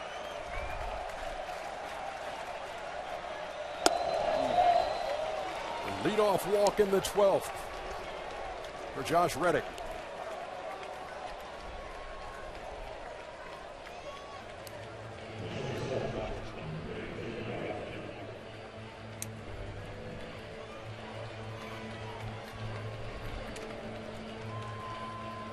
That'll bring up Jed Lowry, the switch-hitting shortstop, who was 0 for 5. You'd be thinking they'd be playing some small ball here after getting the first hitter on.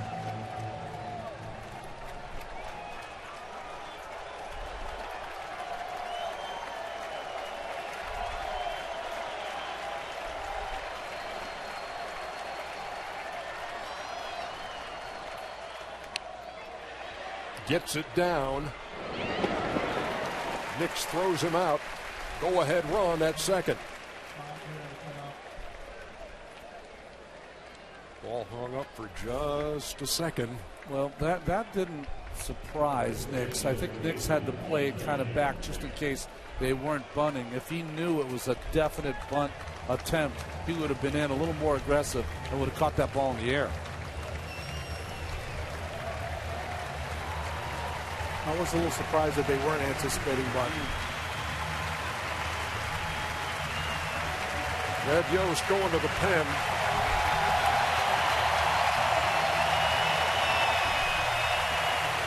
Line scores for the A's and the Royals. And Jason Frazier comes on. Well, he did some nice work. 61 games split, 38 with Texas, 23 with the Royals. He's been in Toronto, Chicago White Sox. He has appeared in 647 games. Was with the Blue Jays for a good chunk of time, 2004 to 2011, and then traded to the White Sox. Comes on in relief now with Finnegan. Alberto Callaspo has a bat and will hit for Nate Fryman. 647 games for Frazier. First one in the postseason.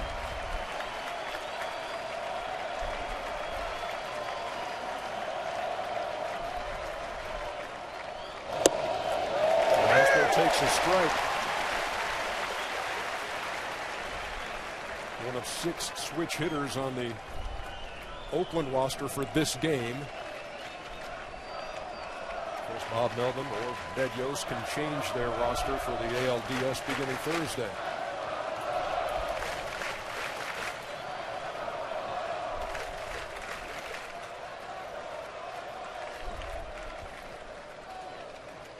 One's a fastball, two's a curve. Yeah, now's not the time to get crossed up. You want to make sure you know you're on the same page. Take time out and go out there and make sure the sequence is right. You both understand what you're throwing.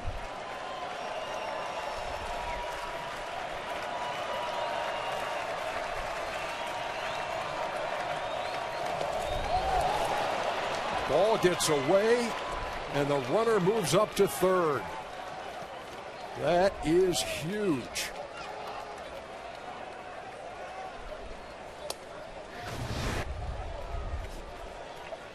Frazier with a wild pitch that Perez got a piece of, but it caromed away. 4 wild pitches, 3 in Texas, 1 with Kansas City. Now this is his 5th. He's had everything else. Why not a suicide squeeze? Reddick is the runner at third. A go-ahead run.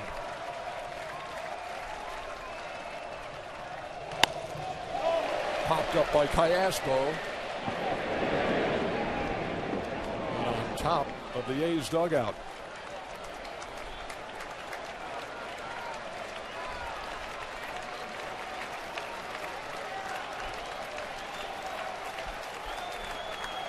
Frazier's only 5'9". Perez dwarfing him as they talk going back toward the mound. little dwarfing going on at third base, too, with Gallego and Reddick. Who's dwarfing who? Cayaspo played with the Royals from 2008 to 2010.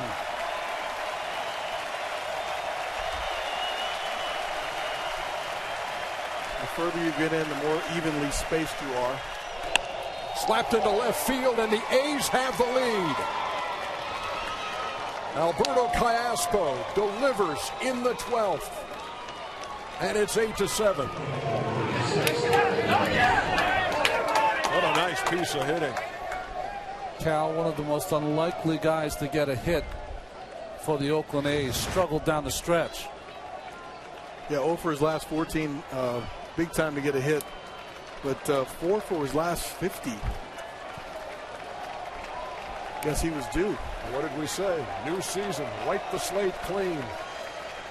And he comes up huge here in the 12th. Now here's Derek Norris. The Athletics have been 0 for their last 16 in this game with runners in scoring position. Now 1 for 17.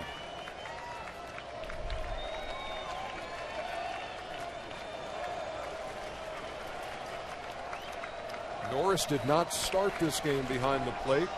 Giovanni Soto did. And Soto hurt his left thumb, had to leave the game, and Norris entered.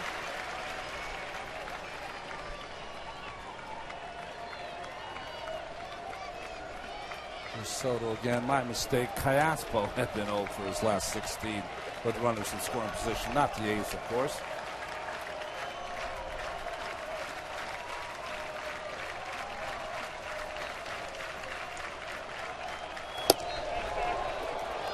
Missed outside. 1-2.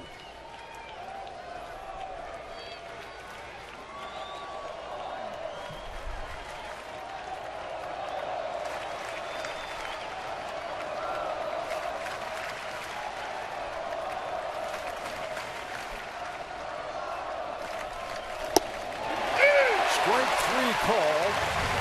2 outs. As Norris caught looking. And here's Nick Punto. That fastball away just darts on that outside corner. Pitch track says it's outside, but Bill Miller's been calling it all night long.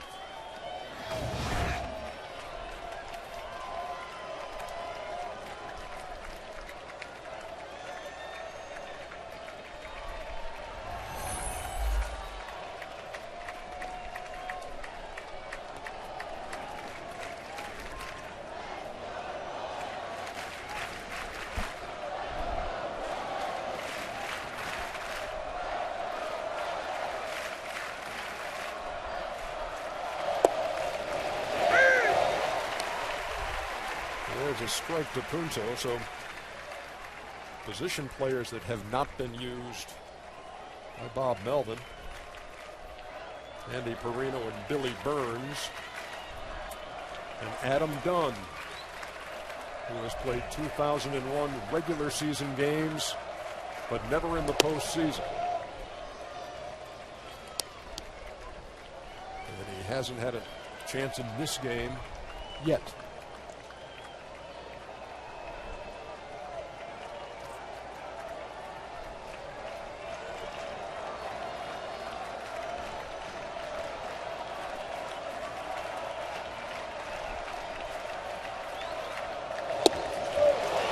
Ball and 2 strikes. A leadoff walk has cost the Royals here in the 12th.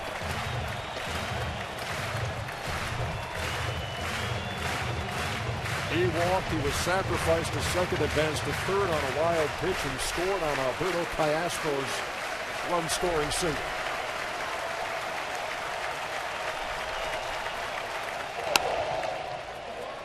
Popped him up. Hosmer over there by the top, but it's Infante who makes the play.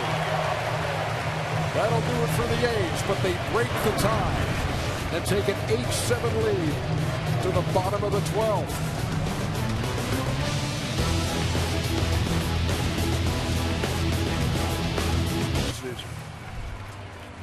Well, if you're KC, just giving up a run, it might take the air out of your sails a little bit, but you got to say, we had to score one anyway.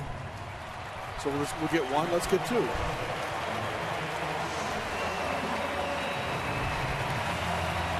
Seems a lot less daunting than coming back from 4 runs down with Lester on the mound.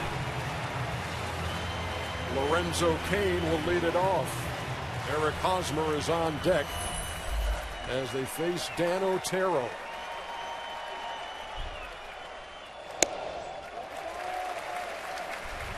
And just in case you're wondering, Raul Ibanez is on the Kansas City roster for this game.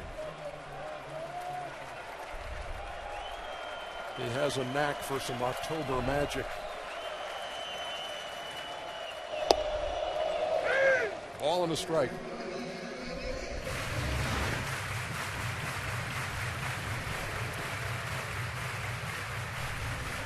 Ibanez and the catcher Kratz, the only ones left. Kratz is a right-handed hitter.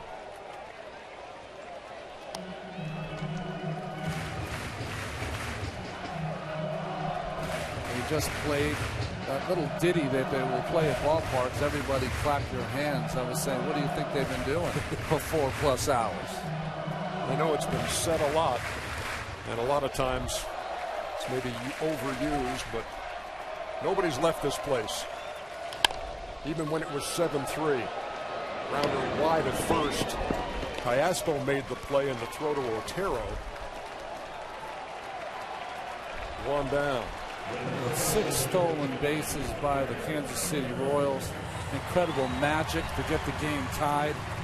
You've got 8 runs, 1 more by the Athletics, with 15 strikeouts in this game. And 5 of those 6 stolen bases coming in the 8th and the 9th, with the Royals behind and trying somehow to scrape their way back in, and they did. Tying it in the bottom of the 9th. Here's Hosmer.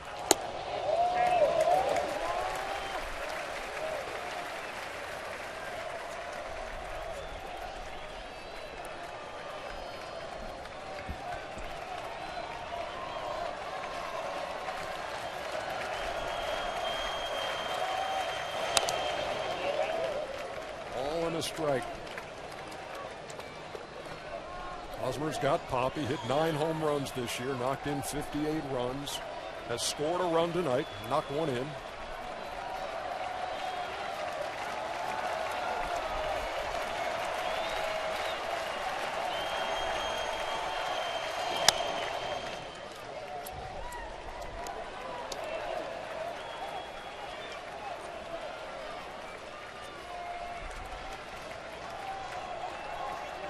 Somebody's bubble is going to burst tonight.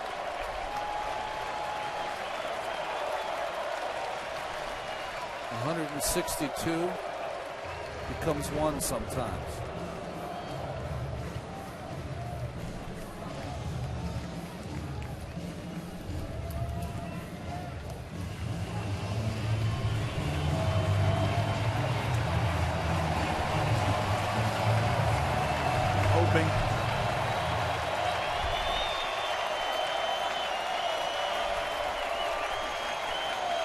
A 1-2 pitch. Down low, count even.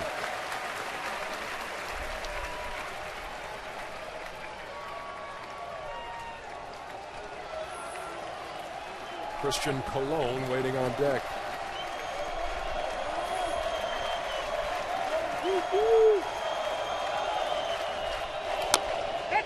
Fouled off right at the plate.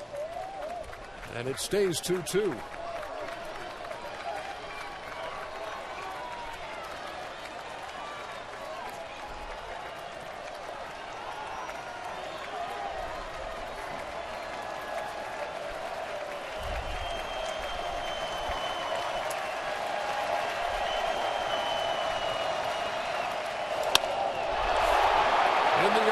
Center field. Gomes is back, and so is Thornton. The ball is off the wall. Hosmer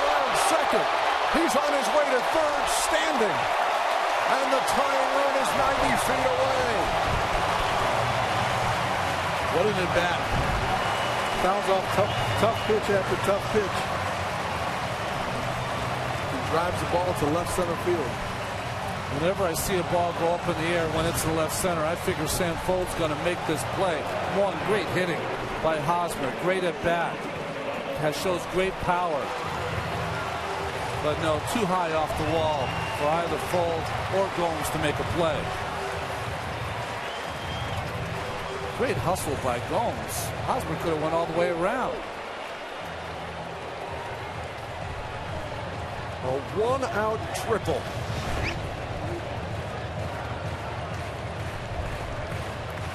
Boy, that ball just barely missed getting out of here. He was displaying his power that way during batting practice today. Working on staying inside the ball. Hit a lot of balls way up into the seats.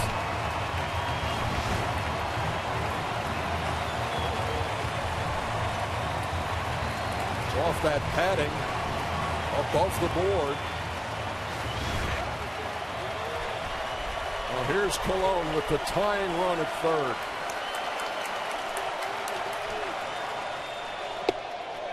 Got it inside and missed.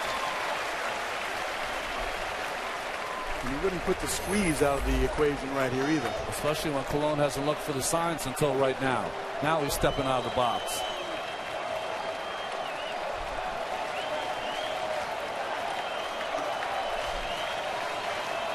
You got two chances here. You got Colon and you got Gordon on deck. High chopper. They'll never get him. Tie game.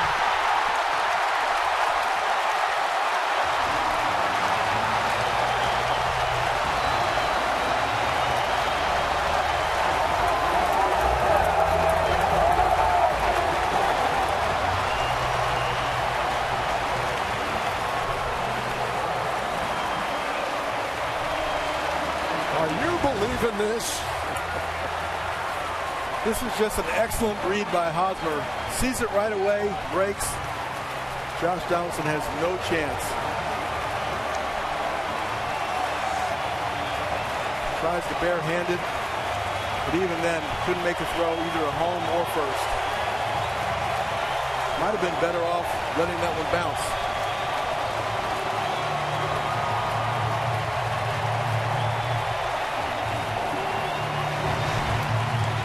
How resilient is that Royal bunch? We'll be back.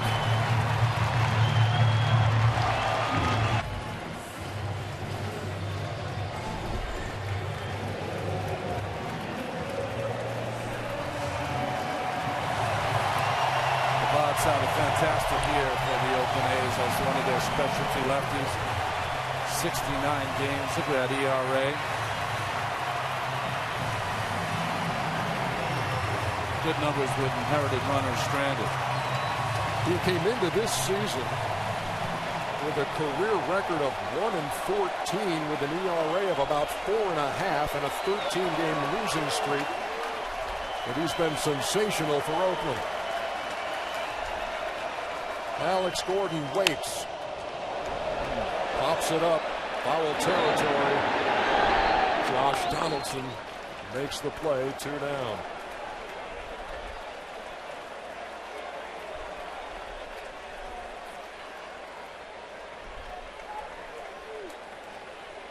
Eric Hosmer's one-out triple. And Christian Colon's high chopper have tied the game. Bob did his job.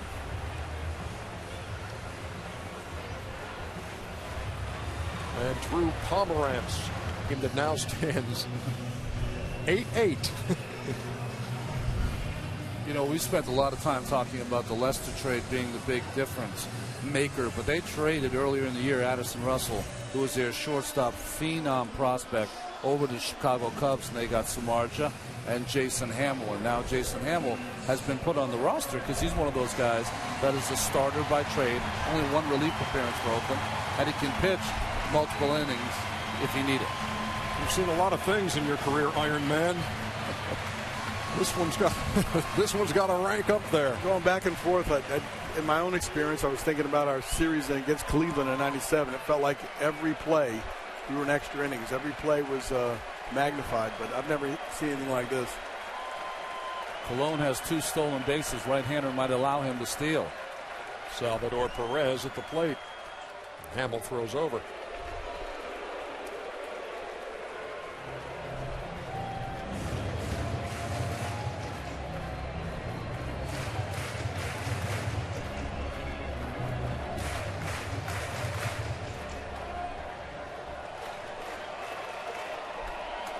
Perez looking for his first hit of the night. He's 0 for 5.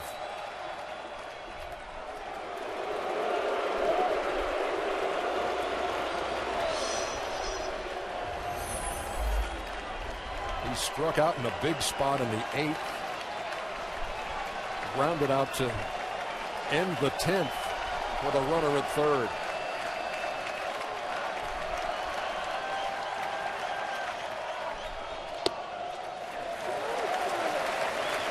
Balls and no strike.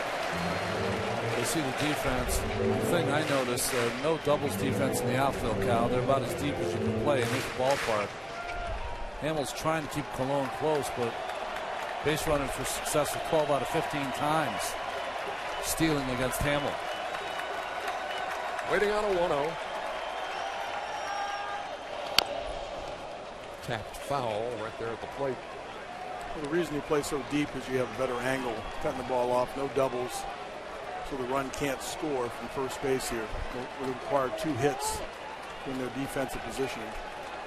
They're not playing tight on the line, though. They're pinching a line down the third. And holding a runner at the round on first.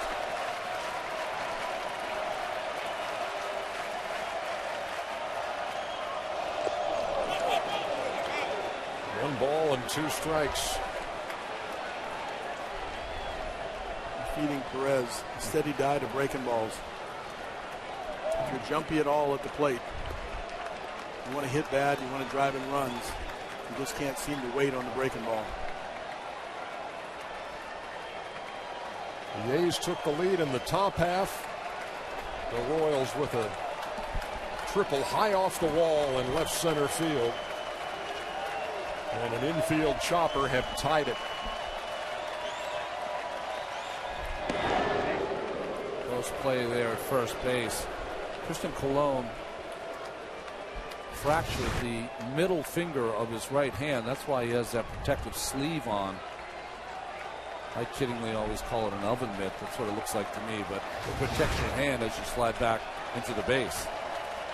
Good chance you're going to get a breaking ball. With 2 strikes, it might be worth the chance going on this pitch. There he goes. They pitched out and off the glove of Derek Norris. They knew it was coming. You would know better than the ex-catcher Bob Melvin. Did you see where the eyes of Norris were? Not on the baseball watching it into the glove. They were on Colon, who was running the second base. That's why the miss. The winning run is at second.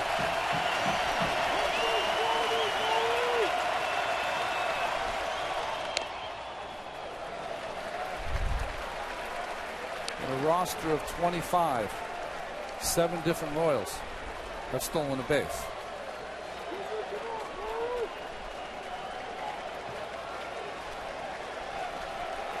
The team that led baseball in stolen bases and using it to their greatest advantage tonight.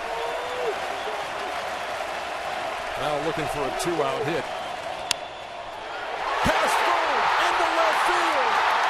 The Kansas City Royals are walking off into the ALDS.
The game winner.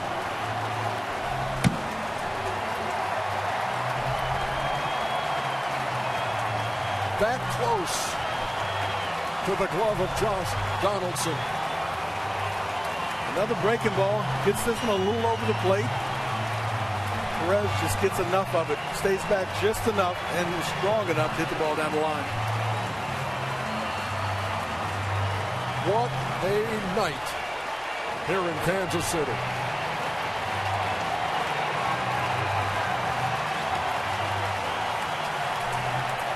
Baseball's version of highway robbery by the Kansas City Royals.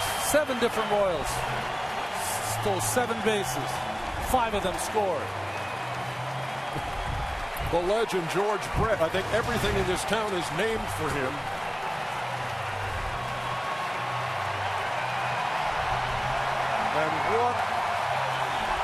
And what a moment. And these fans who have stuck here close to 5 hours of game time tonight. Even when they were down 7-3, no matter. They battled back to win it in 12. Matt Weiner, go ahead. A lot of water there. Been a long game.